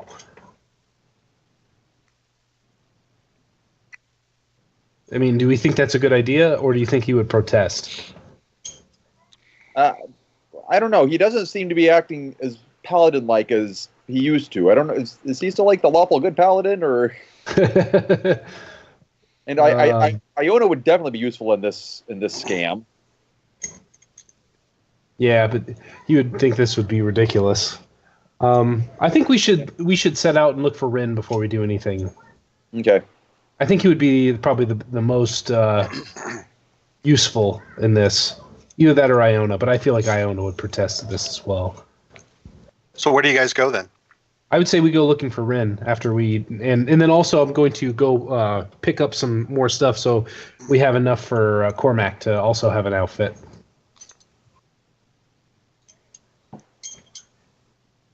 Okay. Where's that? And then we know where to look for Rin, right? At that... You're going to have to spend money for commoner's clothes, which is probably like, 10 or 15 gold to put together another outfit. Jeez. That's expensive for commoner's clothes.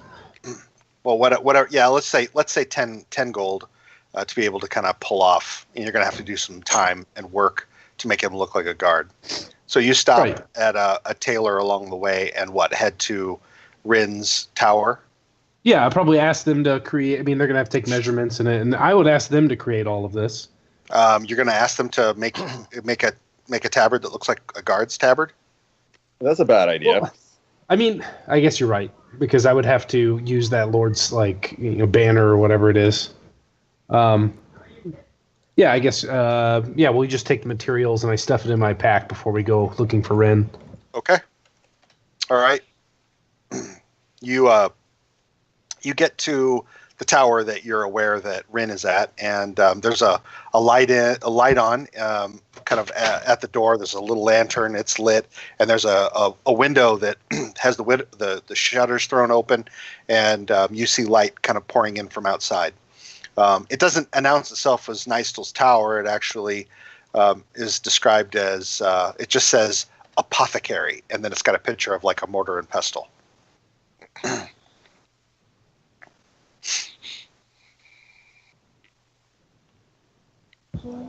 Well, I say we go inside and start looking for Rin.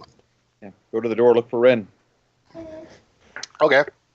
You open the door and go in, and you see there's the walls are stuffed with shelving, and there's pretty much stuff piled everywhere on all of the shelves, and there's a guy behind the counter. Middle-aged, maybe a little older, and all he has is like a fringe of gray hair around the edges. We're looking for a wizard named Rin. All right, hang on. He goes through a door, and you hear from up on the third floor. You hear, "Rin! You were just getting ready to pack up and leave. Oh, okay. In that event, I head downstairs, see what's going on. You see your two of your friends waiting in the apothecary. Cormac, Edda, what are you guys doing here? So we've got this great plan. Well, look around. You see the old man. He just and he walks into the other room and shuts the door behind him. We've got this great plan to rescue somebody out of jail. It's gonna be awesome. What else? Rescue who? This really hot chick from the north. She's barbarian. Really Enemy hot. of the state. She's a barbarian. Was She she? didn't do anything. You're certain of this? They're racially profiling her. Richly profile. You're certain? I say Rajic was a barbarian. Yeah. And he's proven himself. Has this woman proved herself in some way that she's not helping them? She's really hot. She seemed to just want to get out of the city. So would any spy. That's a pretty fair point. Yeah. Cormac's suddenly like, The The light came on. Huh. Light bulb. Is the intelligence or wisdom one of his dump stats? Intelligence is. Intelligence was my dump stat. Perfect. He's thinking with his other head. You're right. Yeah. I kind of at this point, I think Edda kind of like loses faith immediately because she didn't really question his motives, and now I'm like looking at Cormac and I'm like, so this entire ploy is to get laid? It not necessarily entire ploy, but it seemed at first glance she seemed to just to be an innocent girl trying to escape the city guard. That sounds like something a synth would say.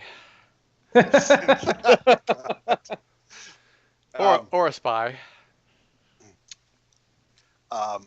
Smoke starts barking from right outside the door. Mm-hmm. Oh, shit. No. Shit. Is that your dog? Yep. What do you do, Cormac? That's just. Look out the door.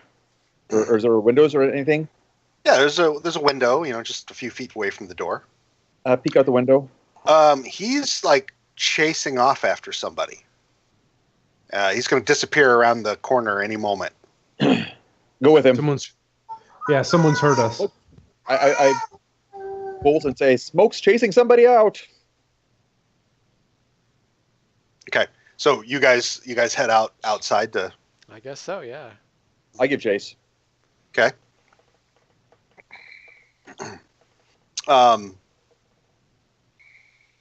You immediately lose your dog around a corner, so you go chasing off after it. Edda, you're right behind him. Yeah, absolutely. What about you, Rin? What do you do? You have no idea. They just talked about this strange plan. Dog starts barking. They take off. You have no idea what the hell's really going on. Yeah, I follow. I tell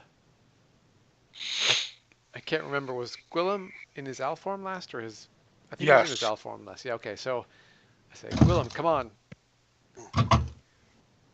Okay, what do you have Gwillem do? I say, follow Smoke. Try to get an eye on whoever it is that he's following. Okay. All right.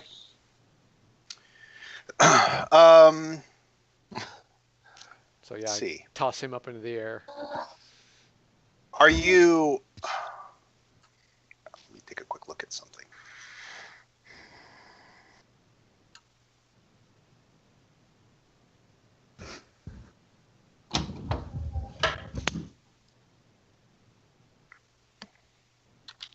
Oh.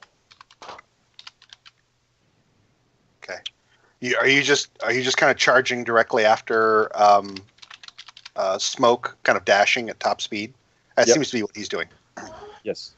Okay. Edda, same. I'll assume so then. Yeah, definitely. What about you, Rin? You following kind of the same, just Yeah. running, Yeah. dashing? Yeah, I don't have any extra Okay. dash abilities, but yeah. Okay, you're out in front, Cormac. You never do catch sight of the individual, but you come around like 3 different bends, and eventually you come to a well. And Smoke is up, kind of with his paws up on the edge of the well, and he's like, he's a big dog, so he's got his nose over the edge of it, and he's barking down into it. The rope is taut, and you see it like kind of like moving, jerking a little bit. Timmy really fell in the well. There you go. What's that? The spy fell in the well? Huh. Cut the rope. All right. You do. You don't even really think about it. You come running up. You draw actually this new sword, yes. And it just slices through it as if it wasn't even there. Like it offers no resistance whatsoever. Mm-hmm. The rope actually had enough weight on it. It makes like a snapping noise, and you hear a curse and then a kind of a splash. Well, that'll make it hard for us to follow, I say. You come dashing up, Ren. You're not used to this dashing thing. You're pretty badly out of that. So somebody's at the bottom of the well. So I'm guessing there must be a cave down there, a tunnel or something. Yeah, satisfied that you have figured this out. Smoke just he just rests on his haunches. Does anybody have do you have like a magic light you can do down there or something, wizard? Yes, but I don't think I can make it go very far. That's my problem. Hold on. Only 30 foot down. Okay. But yes, I can make a light. Send it 30 feet down at least so we can see something maybe or not. See if it does any good. Yep, I can do that. Okay, so you cast light on something. Actually, I don't have light. I have minor illusion. Minor illusion doesn't actually create a light. I mean, it can look like a torch, but it doesn't actually emanate light. It can't create light. All right, hold on. Hold on. I also have Prestidigitation. Yep. That one, unfortunately, can only go 10 feet. No. Light something on fire with it and drop it into the well. Let's see here. The fire is no longer the spell. It's actually on fire. Yeah. Anybody got anything flammable? I look around for any sticks or if anybody has any shirts on the line drying or something or. Edda's got some parchment. Yeah, that's true. You do have parchment. Yeah, and you're in a back alley, and sure enough, there is clothing on a line nearby. Sure. I snap my fingers and light it up. Woof. Okay. You now have a piece of burning tunic, and you drop it on there. Okay. It lights down to about 30 feet, hits water, sizzles, and goes out. Only 30 and that moment that you saw there as it went down, you thought you could make out what looked like coiled rope, which means that there's water down there, but it may not be deep. Like may not be more than a few inches deep. And it didn't look like just a teeny little narrow area. It looked like it was somewhat more open.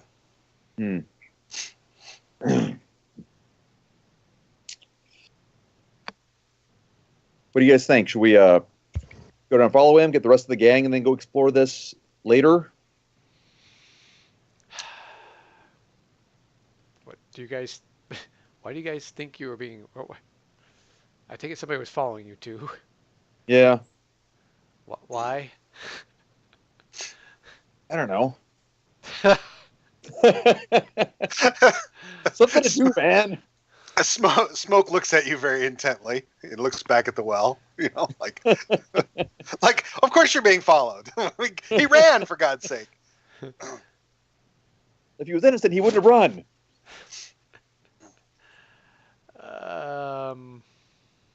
I've got rope. We could do another feather fall down. This seems like we should involve our resident sneaky person. Sneaky bastard. That's a good plan. It seems like everybody's been avoiding Iona. He could be so useful. Exactly. All right, let's go back to is it the King's Cross or the Winky Kiss, or where are they at? The King's Crown. Well, you guys saw Jal and Rajik at the King's Crown, at least. Oh, let's go back there for now. Did Gwillem happen to see anything? Yes. Catch a glimpse? When you question him, he says, "Yeah." He says, "Like I caught a form." He's like, "I think it was human, that was scaling down the well. Just maybe." Because I wouldn't even have really paid much attention to it, but smoke beelined right for it, and so then I noticed. I'm going to try to.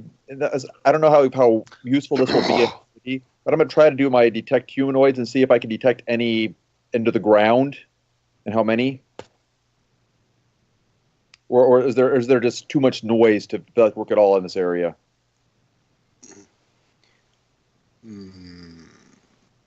Make a perception test.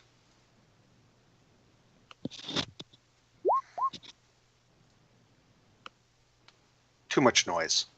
Too much noise. Yep. Within 5 miles, you can detect thousands of orcs. I get that. You detect thousands of humans, thousands of halflings, and I don't have the concentration right now. Yeah, it's just too difficult. Let's go find Iona. Yeah, let's do that. So, where do you guys head? The King's Crown, is that where they're at? Well, He's at the two of your Winking friends Kiss. are there. Or what was? Yeah. Where? Where? I don't know where. What's close right now? The Winking Kiss, or the King's Crown? Oh, the Winking Kiss. We'll do a drive-by of there real fast, see if anybody happens to have wandered in there or not. Okay. All right, Sean, you're up. So I get back in the castle in time to find out there's been a break-in.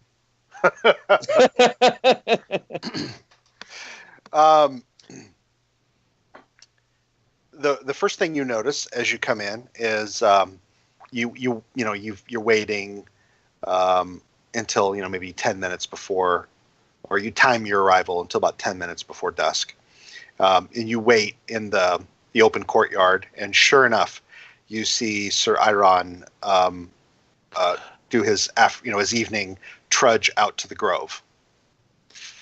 All right, so I start into the castle. Okay, and I don't have to be stealthy because I'm known here. So I just act like I belong here, and head off to the part of the castle I need to be in.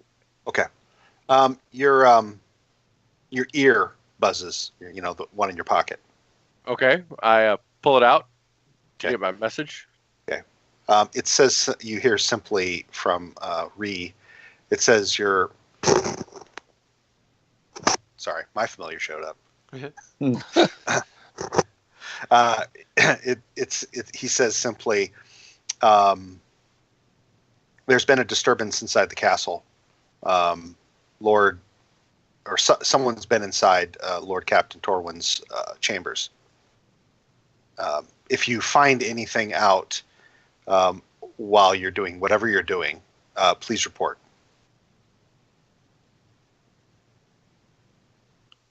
So that's in another part of the castle to where I'm going, isn't it? Yes. Excellent. Well, same floor, but a different wing. Right, but a different wing. Hence, then everybody's going to be somewhere else. Right. So I move with purpose, not overly quickly. Okay. You head straight Till for. Till I get into the wing I need to be, and then I start to be stealthy. Okay. I And don't you're want to heading be for- I don't want to be seen, but I don't want to be like creeping in the shadows. But I avoid eye contact and avoid Yeah. being seen. Wait till guards pass to go where I want to be, and make for the room I'm looking for. Sir Iron's. Right. Okay. Make a stealth check.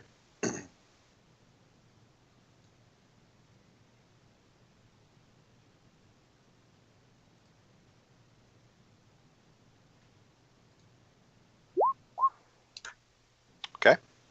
God damn it. You're to the door.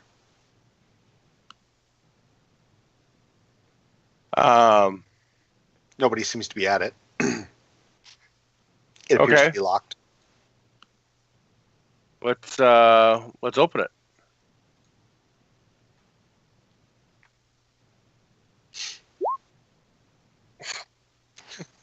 Cannot catch a break tonight. Not one. Actually, you have long practice at all of the locks inside of the castle, and you're able to get it open. Just barely. You break 5 picks doing it. Fuck. So I slide in. All right. And what I'm looking for isn't going to be in the obvious open places, so I immediately I look around the room with my perception and my investigation, both of which, I have passive both, and I try to put together, if I was going to hide something in this room of this level of importance, where would I put it? Because I have an 18 passive investigation and a 21 passive perception. Mm-hmm. Wow. This is what this character does. Wow. You do. You look throughout his room. You look for anything that is out of the typical, right? Anything that would be out of place for what you know of Sir Iron. And you look at the commonplaces, like a dusty-looking coffee cup, in the corner, or a mug in the corner. Open it up. So you go through the place. How much time do you spend? I'm going to start at 5 minutes. Okay. And then try to feel my way from there. How long do I know he does this every day. How long does he typically spend? Oh, you probably have a good solid half an hour. Okay, then I'm going to start with this room for 10 minutes. Okay. After 10 minutes, you feel as though you have exhausted everything, and you are convinced that there is nothing to be had on Sir Iron. Okay. Then I let myself out. There's only this one room. It's not a suite. It's just this one room. Oh, I mean, no, he had a suite, and you go through the whole thing. Okay. So I'm sure it's not him then. So I close up, and I'm going to attempt to relock the door. Okay. Make another roll. Okay. No problem. You have a much easier time with it. You don't break any picks this time. Okay. So now I head off to the room that has been broken into. Okay. You get there, and you don't see Lord Captain Torwin, but there are about a dozen guards, 4 outside the door and a whole bunch inside, talking about what's happened here. The door is open at this point, although there's 4 guards outside of it, and you hear a dog inside whining. Okay. So a lot of guys talking. I head up like I'm supposed to be there. Okay. And wait to be stopped and questioned. I mean, I'm gonna walk right in if nobody does. Make a persuasion test.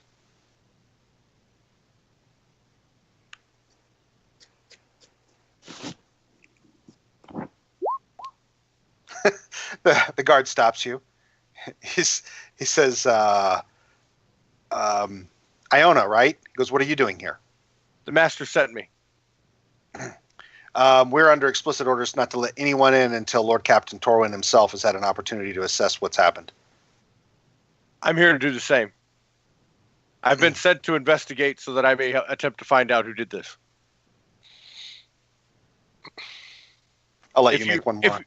If you don't believe me, you can go find Master Shi and tell him that you don't honor his word. I'll let you make another persuasion test. Not a fucking chance. What the Nope. fuck? Jesus. He says. Okay, so from he says he may be your master. He says, but Lord Captain Torwin will flay our hides if we disobey. Okay, so I'm not allowed to enter the room. I say to him, right? That is correct. So can I compromise with you and do it and look from right here at the door? I will not enter the room. He looks around at the other guys, and they're like, "Oh, fine." But he puts his spear across the door, but you can lean into it. Okay. So, if I was breaking into this room, I use these same skills that I have.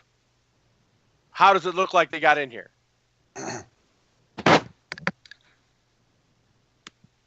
I checked the door. Was the door picked? No.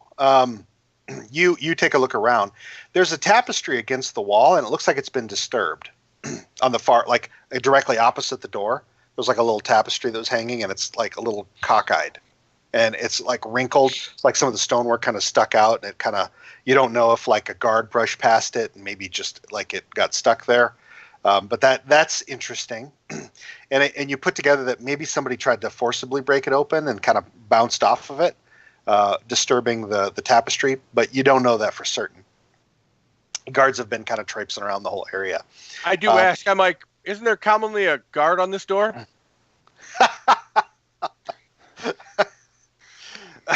Yeah, he says. Peverin, and he got sent home until Lord Torwin, or he got sent back to the barracks until Lord Torwin could chew him out. He left his post, and he got locked out at that door, he says. He points to a door that's now open and leading down. There's a set of stairs down, but you can close the door from the other side and then lock it on this side, meaning if they tried to push the door open, they'd be going against the jam. Okay. Can I see from the door where I'm at where anything was disturbed in the room? Inside his room? Yes. Okay. There's a chicken bone on the floor. And a dog. And the desk appears to be somewhat ruffled. And you're not someone who commonly writes all that much. But there's several papers that all seem to be rather ruffled. From what you know of Lord Captain Torwin, he doesn't. He's very neat and tidy. Okay, and I'm assuming I can't read those papers from here. No. Okay, No, so I pull out my book, my empty book, and I cast my spell to transfer the writing on those papers into my book. I can do that. What spell are you talking about?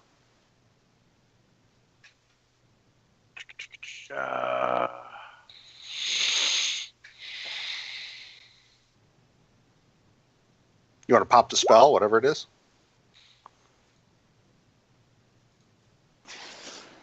Yep, that's it right there. It's a cantrip.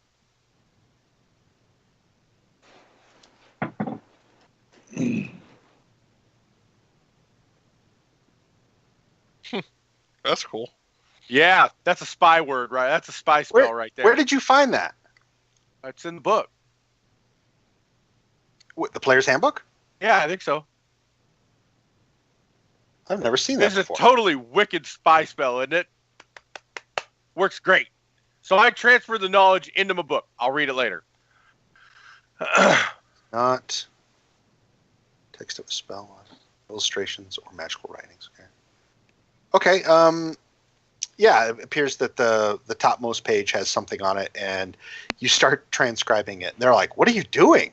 One of the guards looks over your shoulders, and he looks at you like, "Holy sh!" He seems quite. I told you I wouldn't leave the room, or I wouldn't enter the room.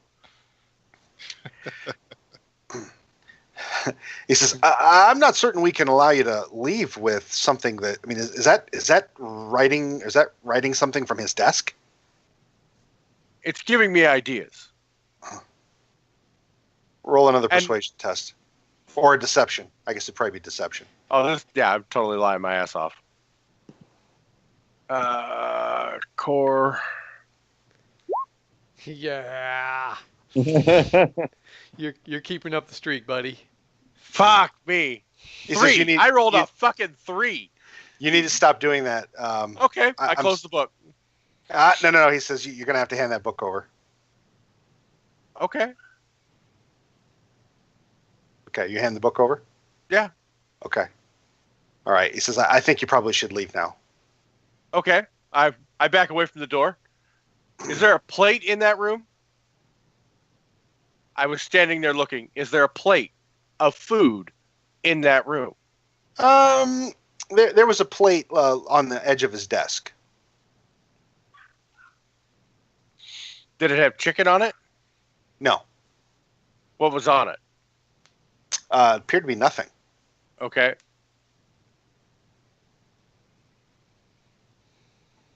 You do notice, you've probably been around him and your investigation's high enough. You notice that the seal on his desk is missing. I tell the guards, the man's seal is missing. The jig is up, fellas. I'm like, the seal's missing because that's probably the intent of this entire break-in. I go down because I can see it. I go down and investigate the window in the hallway. Yeah, there are signs that you think that that somebody climbed and actually when you look over the edge, you can see disturbances in the dust that kind of built up on the ledge. So you're like, oh, I can totally see where somebody moved along from this window over to the Lord Captain's window. So where's the I ask where the Lord Captain is. They're like, he's been alerted. He's out on the wall. He should be here in the next 20 minutes. Okay. I'm like, I just walked in here a little while ago. We haven't sealed the gates to the castle. He said the guard's been redoubled there. He says, but it's as far as we know, business as usual. Is it business as usual when the seal's missing? The guard inside who heard you, he comes up in a bit of a huff. He goes, "You're certain of this?" He goes, "Men, do another check around the room." And after another 3 or 4 minutes, nobody turns anything up. He says, "All right, we need to button up the castle." I'm like, now that I've been useful, maybe I could get in there. Make another persuasion test.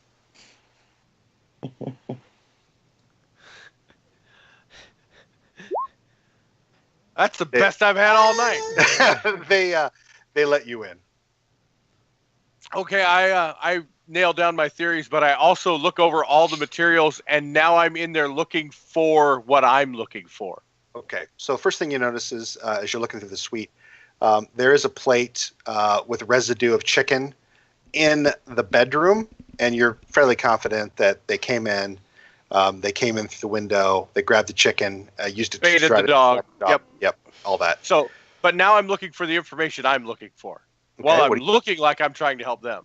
Oh, anything that gets Torwin, that I believe Torwin would hide something that would involve him working against the crown. Okay, hang on a second.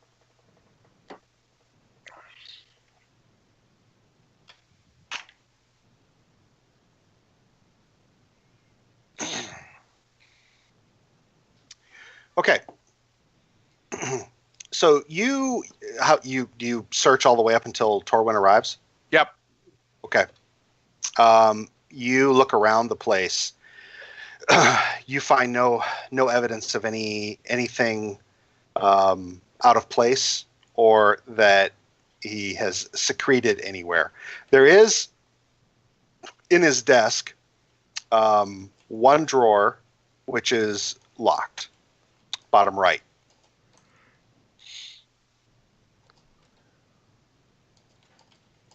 Are the guards still in here? Yeah.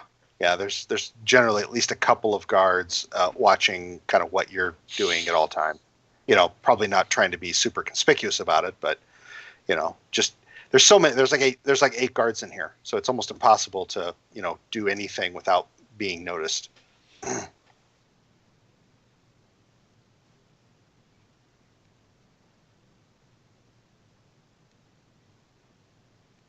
That's not going to help me. And you've been rolling oh so well. I know. That's why I was looking for a little spell help, but I've got nothing on that.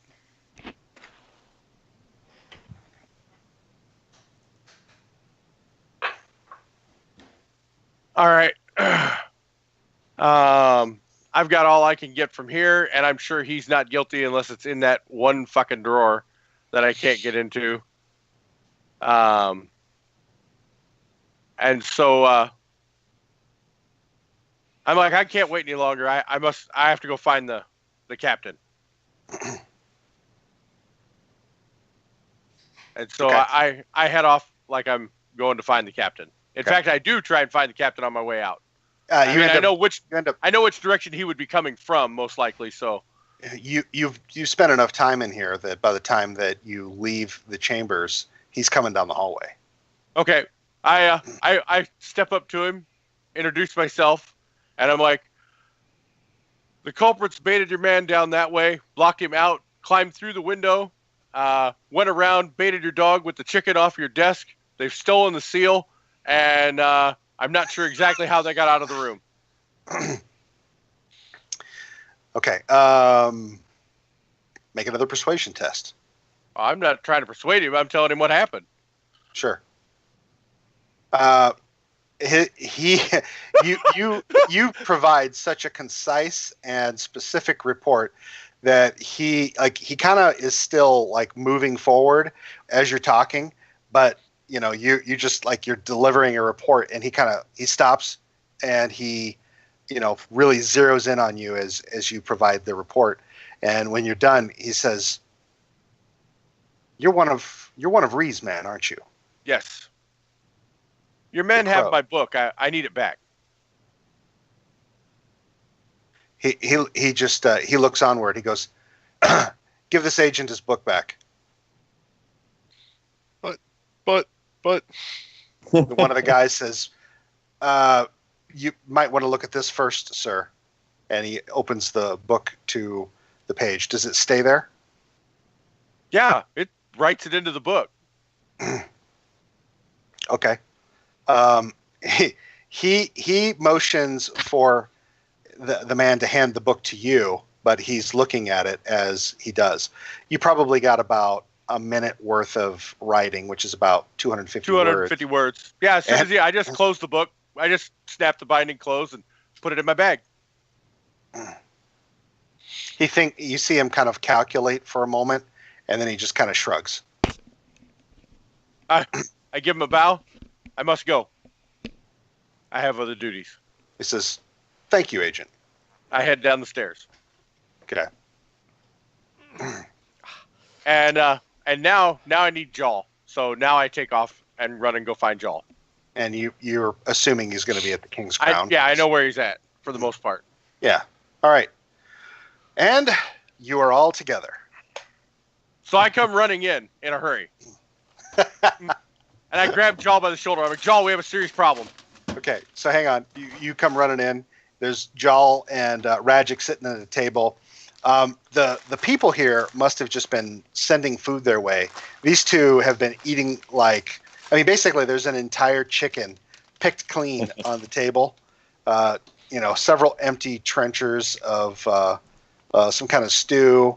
And as you come in, your other companions are all kind of standing around like, holy shit, that's a lot of food.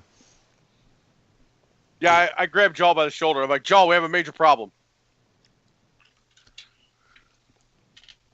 You there, Palmer? Sorry, I was muted. I've been sitting yakking. Jaw, we have a major problem. Oh, sit down. Sit down. Would you No, like an ale? we don't have time for that. We got to go. There's a break-in at the castle. Somebody broke into the commander's office and stole his seal. This is a major problem. We got to go find this right now. you guys all hear this. Of course, Rin, you have no idea. Nobody's Right. told you that shit Oh, yet. that sounds pretty serious. We have to track down whoever's got it. This is a major problem. That you could forgery with that would be just damn near impossible to tell. Why didn't he just get a new seal? It's his seal. You He could can't get a new backdate. seal. You could backdate your, your whatever your messages are, whatever before the seal, and you wouldn't know that you have a backdated message. And if a guy was good enough at forging something, you would be able to make up orders and send them out to guards, or Jesus, you could break someone out of the dungeon. Oh shit! Could Okay. I get my taxes returned? Really? All right. Actually, I think that might be worth a card draw, Sean. Jesus, you can get somebody out of the dungeon. Oh shoot. Well, I guess we could go. I don't know what I'm going to do, but I'm with you. Look, we've all seen how well I do in a fight, and if we run into the guy who's good enough to break, well, they weren't really very good at it, but they got in. They've got to be at least decent enough to get out. I'll take care of I him. probably don't want to fuck with him at all, guys. We probably should just let this ride. The entire castle guard are on this, and it's drawn the attention of not only the commander himself, but my master. This is going to be a major incident. So, Edda, I mean, do you have anything to say through all this?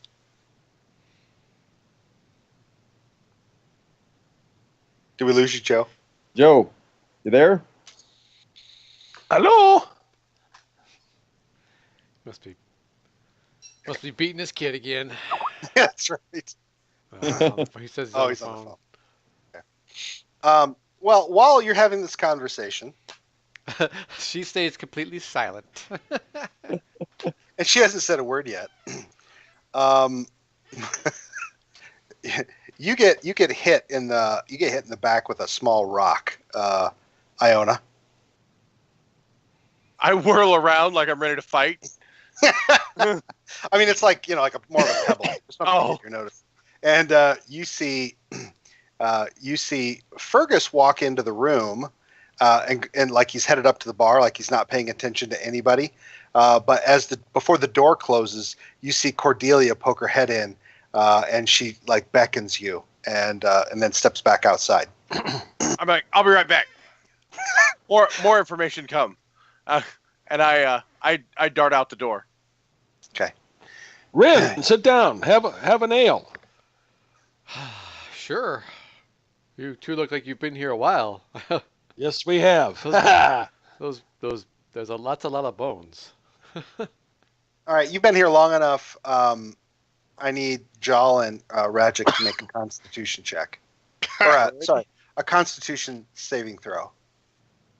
I drink more. I do not drink more. Someone spiked your drink. Wow. God. Damn. All right, Jal, you're doing fine. Call out Dracula. More chicken. But with all of your with you pumping up Rajic the way you did, people have been buying Rajic beers like crazy. And Rajic, you haven't had this level of fame ever in this city, right? Or really anywhere, frankly. Nobody has ever really liked you, even in your tribe. And so for all these people to buy you beers, you feel kind of like obligated to drink them. And yeah, you've drank way more than Jal has. Way more. Okay. So Iona, you step outside briefly. Okay, so Joe, I don't know if you caught all this, but he was basically... Yeah, I heard Iona when I was on the phone. Okay, all right. So you haven't said anything up to this point. And then Iona's like, hang on, I'll be right back. So Iona, you go darting out the front door, and you see, like, around the corner, she's beckoning to you, so you follow. Finally, when you get into the darkness a bit, she goes, whoever this is, let's say it's Kren, he has people tailing all of us now. He goes, it took me quite a bit to shake the last tail I had. They've been using the rooftops. Yeah, I saw that. They were on me too. Okay, she says, I found out from talking to Kulan. She goes, and by the way, it cost quite a bit of money to get this info. But I found out from talking to Kulan that he's running a card game at the Clam Hammer tonight down by the docks. The crusty clam. The crusty clam. No, it's called the Clam Hammer. I'm down for hammering clams.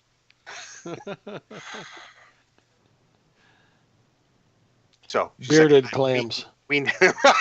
I was going to come back. So yeah, she says. So we know where he'll be.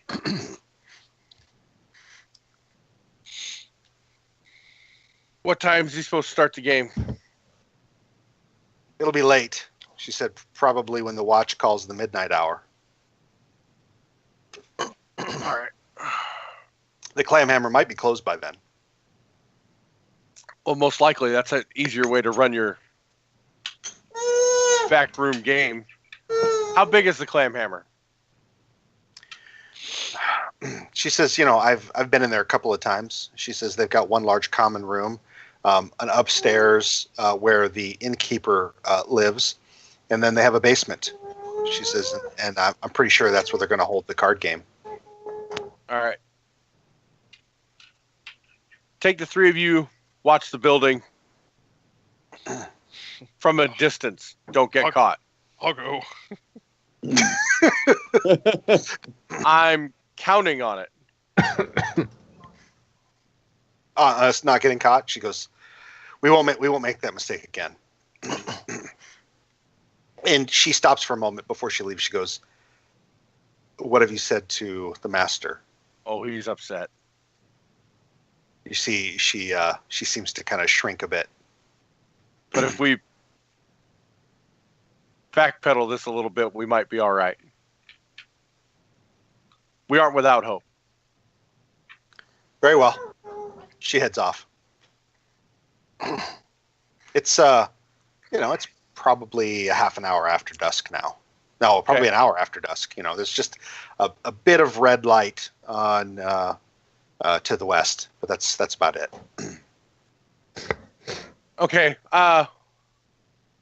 Do you go back into the group? Yeah, I go back inside. They're all standing around Jal and Rajik's table. Edda, do you say anything yet? Or chicken. Well, okay, so brush me up a little bit. So they know that the seal is stolen, and I heard that Iona was looking for us, or came to us and saying that we need to find this thing. Right. So you're asking me whether or not I want to divulge that we have. If you mention anything at all. No. Hey, wait a second. Didn't you guys say you wanted to break someone out of the dungeon? Cormac? I don't know. I don't know what that has anything to do with this, but. Oh, okay. Look over at Cormac. What? Huh? You want to break somebody out of the dungeon? Yeah, well, the whole reason we're here, I say to the rest of the group, is because someone was following us as well. I say these two, Cormac and Edda, came and found me. They had a plan to do something, and I said we should probably involve. I turned to Iona. Iona. Do what? I've said too much.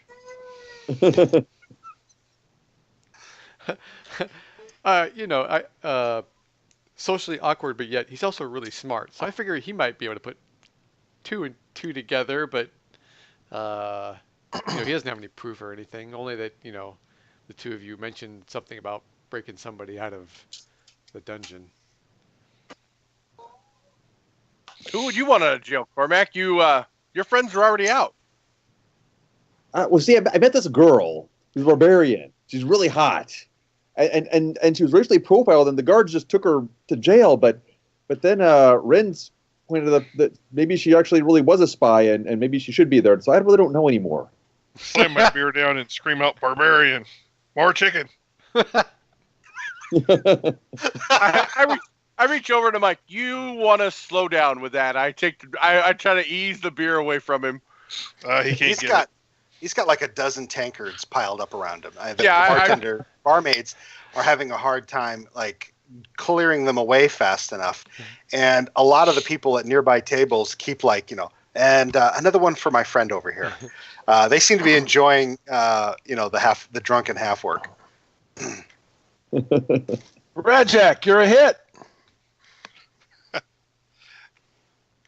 They scurry. The gal scurries off to bring you another big turkey leg.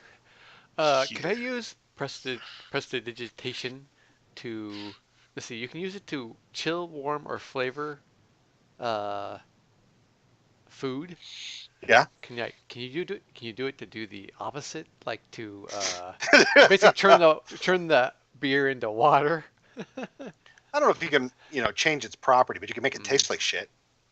Yeah. Oh. We'll do that, but only on Rajix. Oh my God. Okay. She brings you another tankard of ale to the table, Rajik, and you go to take a big long pull of it, and it's warm. Yeah. And you've never tasted it, but it like you smell it as you're drinking it, and you immediately think of like urine. George. And you're immediately revolted. Set it down and grab a different tankard. Okay. I've got a dozen. And they all smell bad. All of them. Yeah. The rest of you that weren't drunk could kind of tell that Rin was doing something, but Rajik doesn't have a clue. Yeah. Okay, so while you're messing with that, I get Rajik's attention. I'm like, I need you to stop drinking. Fine. Tastes like shit anyway.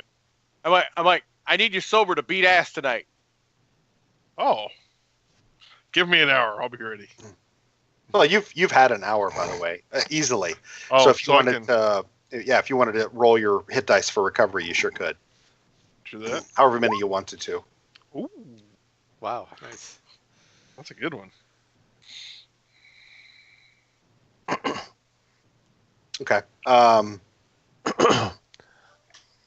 like right. on a side note to the. Dang. God damn! Look at that. Wow. All right. On a side note to finding the seal, I have something else I need your guys' help with. The guy that Rajek was trying to help me find, who obviously found. We know where he's at, and wow. I perk up. This is a guy who murders children.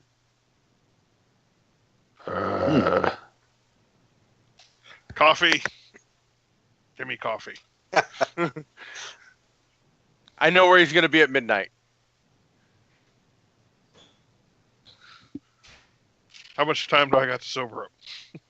Oh, gosh, probably a good solid 4 or 5 hours. Okay, I'm good. So if you need your gear, go get it. It's sitting on the table in front of me. Well, I know not everybody's probably got all their gear, so. Quick, go get rid of the seal. All right, so it's it's just after dark. You're at the King's Cross, surrounded by people who are big Jawl fans, who continue to buy rounds for the table. Is my bow here, Quinn, or do I need to go get it? You left that back at the castle. Okay, I tell him if we're going on we're going hunting. I should probably get my bow. Okay, so you head off for that. Yep. Okay.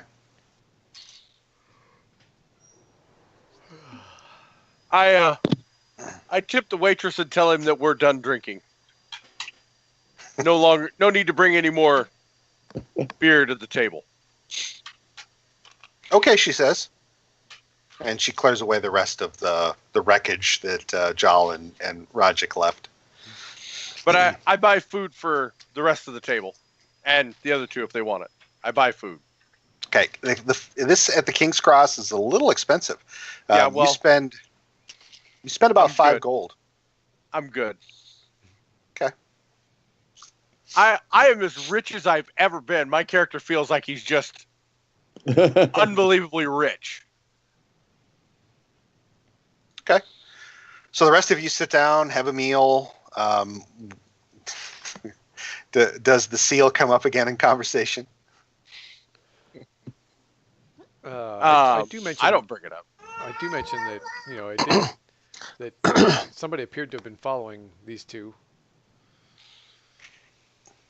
That might be what we're getting into. We were followed earlier. We believe it was from this guy that we're going to go after in a little while. The hell was his name again? It was Kren? Yeah. Gracious Kren? Yeah. Yeah. I describe what he looks like. Yeah. That guy. Yeah, I seen him once.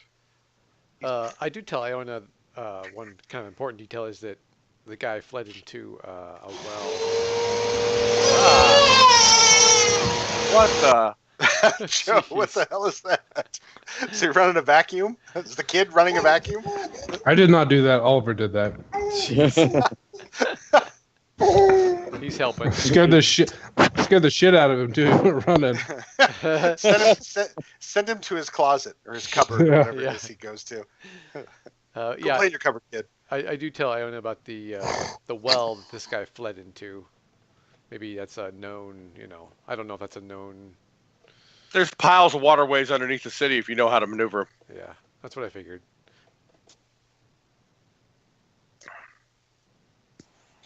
Well known to the Thieves Guild that, but wait, there's if there was a Thieves Guild. Organized group of rapscallions.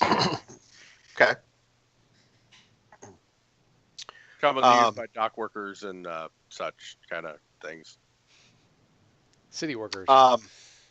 In the distance, along the north wall, you hear a loud, like a deep booming sound, like up to the north.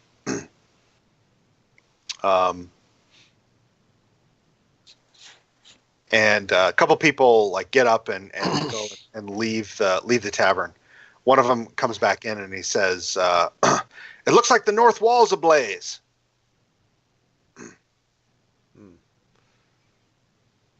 Send Gwillem. Jesus. No, that's not. I can see that owl's head turning around all the way backwards to look at you. Yes. Nope. They must be firing the catapults. Yeah, you see a couple more people go out with that person, and they you hear them outside, shouting, somewhat scared yet excitedly. All right. Are they assaulting the wall? No, they're just bombarding it. Where are we at on the map, roughly? Right where our token is, or? Yeah, that's where the King's Cross is, right about there. And the bombings happen somewhere up here. Yeah, up in this area. And where's the bearded clam? Down south. The crusty clam. I'm guessing on the docks. Yeah, just above Wounded Knee. Wounded Knee. Right around the hatchet wound.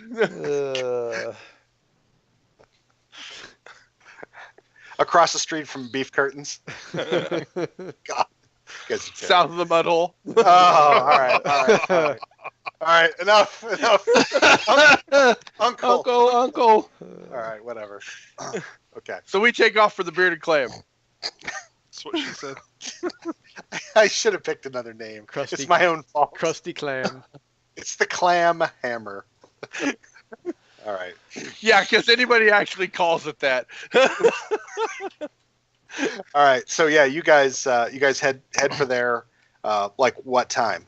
Like while it's still open? No, probably about 11:30. Okay. You trying to get there before it closes? No, after it closes. Okay.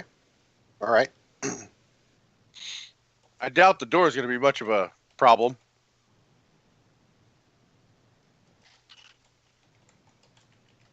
Okay.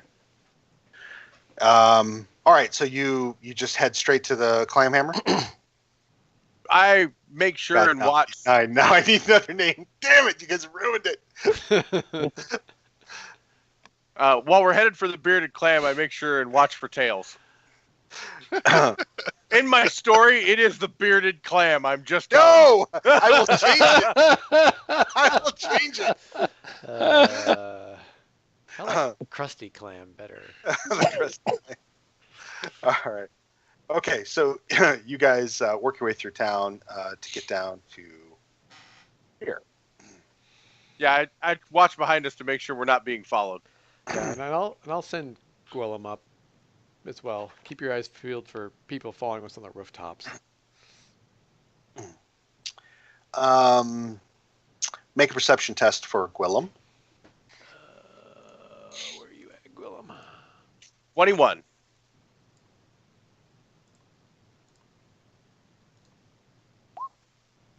Not too far off. That's a damn good roll.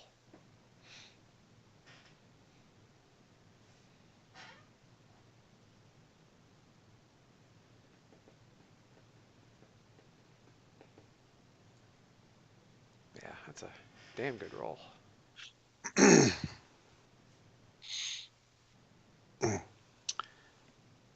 Okay. Gwillem comes back down and alights on a signpost or something just ahead of you to catch your attention. This is after you've crossed the open air market, which is largely empty at this point. You probably didn't cross it; you probably skirted it, but he lands on a nearby deal. Is it automatic telepathic communication within how long? Within 100 feet. 100 feet. Okay. Yeah. All right. Yeah, he lands and he says, "Yeah, there are two people. Who's at the tail end of the group?" Probably Cormac. I can go last. Yeah. So they're trailing the group, but as far away as they possibly can from the rear, using the rooftops though. I pass this information to Iona. Okay, so we figure this out when we're getting across this, right? Right about here. Okay. So then instead of going directly here, we cut into here, make stupid movements through all these alleyways, come through, work our way down here, and get back to where we're going over here. Okay. So you're gonna try to shake him. Yep. And we have Gwillem to tell us whether or not they're still following us. So we just keep Gwillem high up enough to see him, and we don't play games. We're going to just run. Dart over streets and all that shit. Make it so they have to make long jumps if they're going to stay on the rooftops. Do we want to try to maneuver them so that they're silhouetted against the moon and I can get a shot at one of them? That'd be great. That'd slow Actually, that's an excellent idea. You post up here, and we'll bring them through the alleyway, and you'll get to shoot them as they jump over the rooftops. Well, wouldn't it make sense to go in the middle of the open air market where they can't be on the rooftops? But they can just watch us from the edge. They're not trying to engage us; they're just trying to follow us. So they'll have to jump this long straight road to stay on the rooftops when we cross it. Well, you're already past the open market at this point. Oh, okay. Right, but if Cormac sits right there, and we cut through right here at the alleyway, they've got to jump this long road, and Cormac could have an excellent shot across the open road. All right. You set this up, and Cormac, make a stealth check.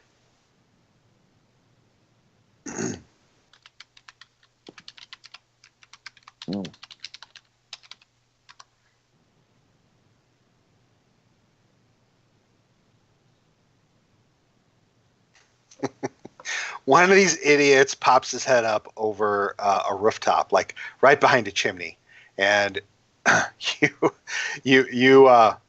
spot him. All right. He's probably like 300 feet away on a rooftop. Okay. I hit him. I think. Okay. Oh yeah, you absolutely hit him.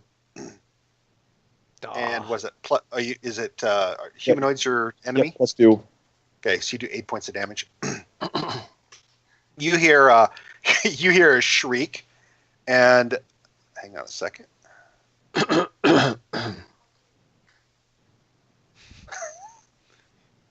You hear a shriek, and then like some scrabbling, and then a no, and then a ah. Nice. So go get him. I could go to the body, or if he's dead. If he's not dead, I want to. Okay, so he's on the far side of a rooftop of a building, like probably down another alleyway. Okay. Is the whole group going? They can follow me or not. I don't care. I'm just running after him. I've had too much to eat. I'm waiting. It's information on the hoof. I mean, he's got to walk that off a bit before he goes. Yeah, no kidding. Charging anywhere. Guys, my stomach. I definitely run after Iona. I'm curious as to if these guys know anything. I'll go. I stay where I am, and I try to stealth again and keep an eye out for anybody else popping their head up. Jump on any rooftops. All right, make another roll to split back into some deeper shadow, Scotty. I'll think stay. you did a better. Got a better shadow this time. I'll stay to provide potential, GPS targeting from Gwillem to Cormac. Have him make another perception test. Okay, come on, Gwillem. You did such a good job. he gets advantage in the dark. Oh yeah, it is dark. Okay. He is a creature of the night. Okay. He says there's one. He's using the rooftops and he's just running like hell. I tell Cormac, oh, he's running. We got a runner. Just away from us. What's that? He's running like hell away from us or towards us? You're not seeing anything, Cormac, okay. at this point. So if he's using the rooftops, he's on the far side of a roof trying to keep a low profile. Yeah. Running away is just fine. Yeah. I say, yeah. So I tell him, whatever Gwillem sees. Okay. You get up to the body that lies broken on the cobblestones of this alleyway, Iona, and at a guy's leg is twisted at a weird angle. You see a compound fracture on one of his arms, and you don't think the body is lying still. Hasn't been 3 rounds yet, right? Well, NPCs usually don't get death saving throws. Yeah. Well, that's bullshit. When I want to save one. All right. So first, I check and see if I can save him. I don't give him any. I don't use a spell on him, but I see if he's actually dead. You get up close, and he's got a hood over his head, and he has like a scarf up to here. And as you kind of try to roll him over, you see that it looks like his head's basically kind of busted. Okay, pat him down. Okay. He has a pouch with thieves' picks. He's wearing what you would call a housebreaker's harness, and he's got like soft padded footing, better, good for like toe holds and all stuff like that. And he's wearing a pair of these things on his wrists, like with little claws, so he can more easily scrabble up and down surfaces. Okay, I take all of that. Okay. And Is stuff that it a in his bag. cestus, Tony? Say again. Is that a cestus? I forgot the name of it, but it's basically, they're like little forearm straps, and it's got like little hooks on the inside. Right. They're not really meant to be used as weapons. These particular ones, like your fingers can go beyond them. They're just like little hooks, like right in here, where you can kind of, hook They're them and grab. claws. Yeah. So he has nothing on it that marks him as to who he is or who he's with or. BB. I check him in the obvious places for tattoos. You shake out some coins that he had in a purse, like probably like 5 gold and 10 silver. The mint is of Joe Ray's. More fucking Bandit Kingdom shit. All right. So I throw this all in his bag and throw it over my shoulder, and I'm like, all right, we got to get to the tavern. You're looking at about 15 pounds of gear, by the way. That's okay. Okay. I'm well under my weight. One moment.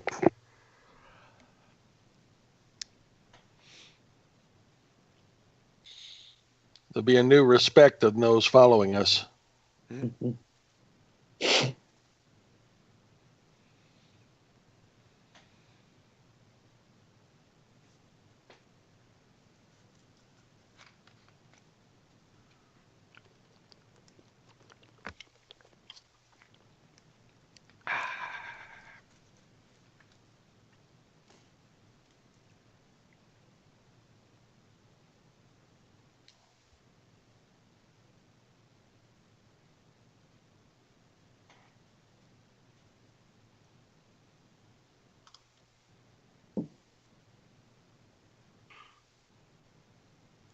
Hey, and I got back my gold for buying dinner. Okay, I'm back. There you go. The break even. All right, so you took care of these guys, and you believe that you are unmolested on the rest of the way to the Clamhammer. I really shouldn't even have brought the name up. Yeah. Should just not have done that. Okay, so you, Iona, you look for some of the usual sort of shadowy areas, and sure enough, you spot Ferrero. In fact, lurking. I don't look for them because I don't want to give away their position. Okay, all right. I know they're here. I don't look for them. Okay. My first look is the building. Does the building look closed? There's still some light coming in from the shutters, but the windows have been shuttered. Okay. So I'm gonna stealth. It's a 2-floor building. Want me to go look, I'm going with their plan. I'm gonna go with their plan, with everybody else's plan, and I'm just not gonna plan, and I'm just gonna open the door and send in the troll. Send in the troll. I'll So go look. I sneak like I have done everything else so far tonight, and check to see if the door is locked. Actually, the door is not locked. All right. I point at the barbarian and point at the door. So if you checked, you're kind of right there, right? Yep. Okay. All right. Is everybody kind of like walked up to the front of the establishment? Maybe have Gwillem circle around once to see if he sees anything. But I can't mess up your plans if you go with my plans. Well, apparently we don't have any plans. I'm just. Well, nobody else wants to plan, so I'm just going with that. Okay. Make another perception test. Gwillem, come on, buddy. Nice. Okay. All right. Your immediate surroundings look very, kind of quiet. In fact, as the two of you are standing in front, the door opens up, and a drunken patron goes walking out. And the smell of shellfish is really strong as the door opens up. Evening, ladies. Well, actually, it's a guy, and you hear like, good night, Jeb. No, That was a joke. It was a the poor, smell. Oh God, poor joke. A poor joke. terrible joke. Yeah. All right. Don't, Sean. Don't laugh. Don't. You're encouraging. I didn't get that until you said that. I didn't either. You guys. All right. Just keeping in the theme. All right. So, Rajic, you're standing in front of the doorway. You can see inside. You see what looks like a man behind the bar, clearly a bartender-looking guy, and he's cleaning off the work surface there. There's like another bar kind of behind it where people could stand at either side of the bar, and there's just plates of like shellfish that's all been opened. There are tables, like a few long tables and a couple of round tables. There's a guy with a broom, and he's like trying to sweep these empty shells like into piles. A barmaid who's kind of cleaning up tables, and you see what looks like 3 people still finishing up their meal and their drinks at a few isolated tables. You also see another guy carrying a big barrel of ale. You assume like maybe from a basement to behind the bar. So do we know where the Downstairs. it was supposed to be in the basement? Yep. Yeah. Okay. Well, Hold on. What if they're not here yet? What time is it? Right about After midnight. It's after midnight because we Eh, got it's- detoured.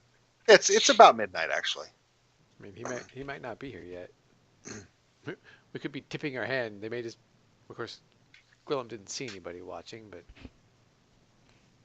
So I just walk in. We walk in, and I'm like, I'm here for the game.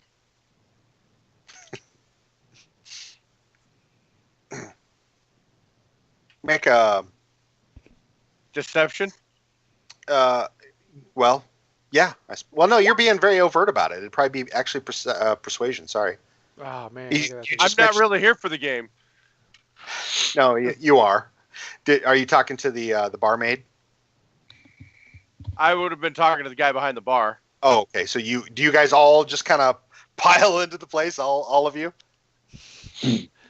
I'll stand outside at the stairs. Just lean up against the wall. I go inside and start chatting up the barmaid. I go to the basement. She says, "Hey, where he's, do you do that? You just start walking to the basement." That's what I was told to do. God. All right, go ahead and make that persuasion roll, Iona.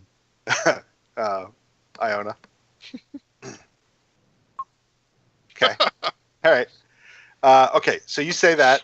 Rajic just starts to just walk. You see he's already headed for the back room. The innkeeper looks at you and he goes, all right, it's 5 gold. Sure. Here you go. He goes, for each of you. Hey there. He yells over to you, Rajic. He goes, 5 gold for the game. House fee. Keep walking. I don't care. I'm like, if you want to collect it from him, Yeah, he looks at him. He's like, just if you want to collect it from the orc, you go on ahead. do the rest of you guys pay up? Yeah. Sure. It's gonna be for damages anyways.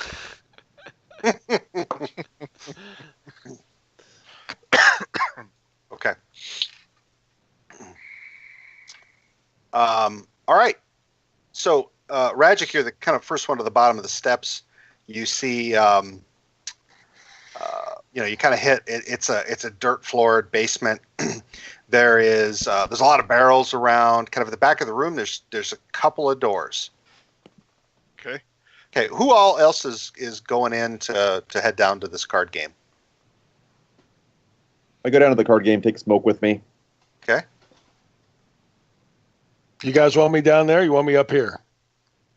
You can stay upstairs and wait for the shit hit the fan, or make sure we don't get jumped from behind. There you go. I'll find a position with my back to the wall and have an ale. Oh, inside the bar? Yep. Okay. All right. So you Light my pipe and sit there. He says, yeah, that's no problem. The guy who is, let's see, make a perception test, y'all. So, I mean, is there anybody that, so Edda, what are you doing?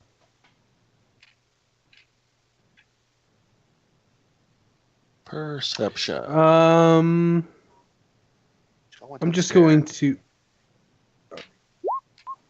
I'm totally clueless. So I'm gonna leave Gwillem outside. If he sees anybody that looks suspicious, to let me know. And stay out of sight. Whatever you do. Okay. All right. All right. So Jal, so Edda, I'm sorry, what were you doing, Edda? I heard what you were doing, Ren. You go downstairs with Iona? Yeah, I'll go downstairs. Okay. All right. So Jal stays up on the first floor. I'm gonna hang around Joel. Okay, so the two of you are upstairs. All right. You can also make a perception test, Edda. All right. Oh, not much better. All right. Some friggin' potato rolls. Okay. So here's how things happen. You guys go downstairs. Rajic, you're like the first one down the stairs. You see a couple of doors. They're almost like narrow walkways between these big barrels, assumedly filled with ale. You pick the right or the left door. Listen first. Okay. See if I can hear. Should be able to hear a poker game. You're actually not hearing anything. I check a barrel first. What do you want to do? It's a trap. I can tell already. It's a trap. This is getting a little suspicious. Door on the left. You want to tap a barrel?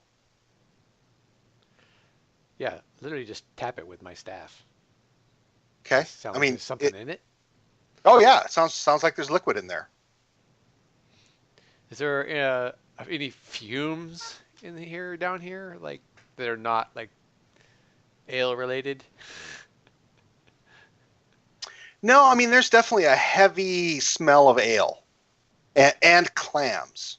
Definitely a heavy smell of ale and clams. Iona, you, however, detect another scent. It smells. It smells a bit like lamp oil. And Rajic, as you go to one of the doors and open it, don't open that. Nothing more there. About that time, Jal and Edda, you were having drinks and whatnot, and the barmaid had been running around and kind of closing up the outside, the few outside shutters that were remaining.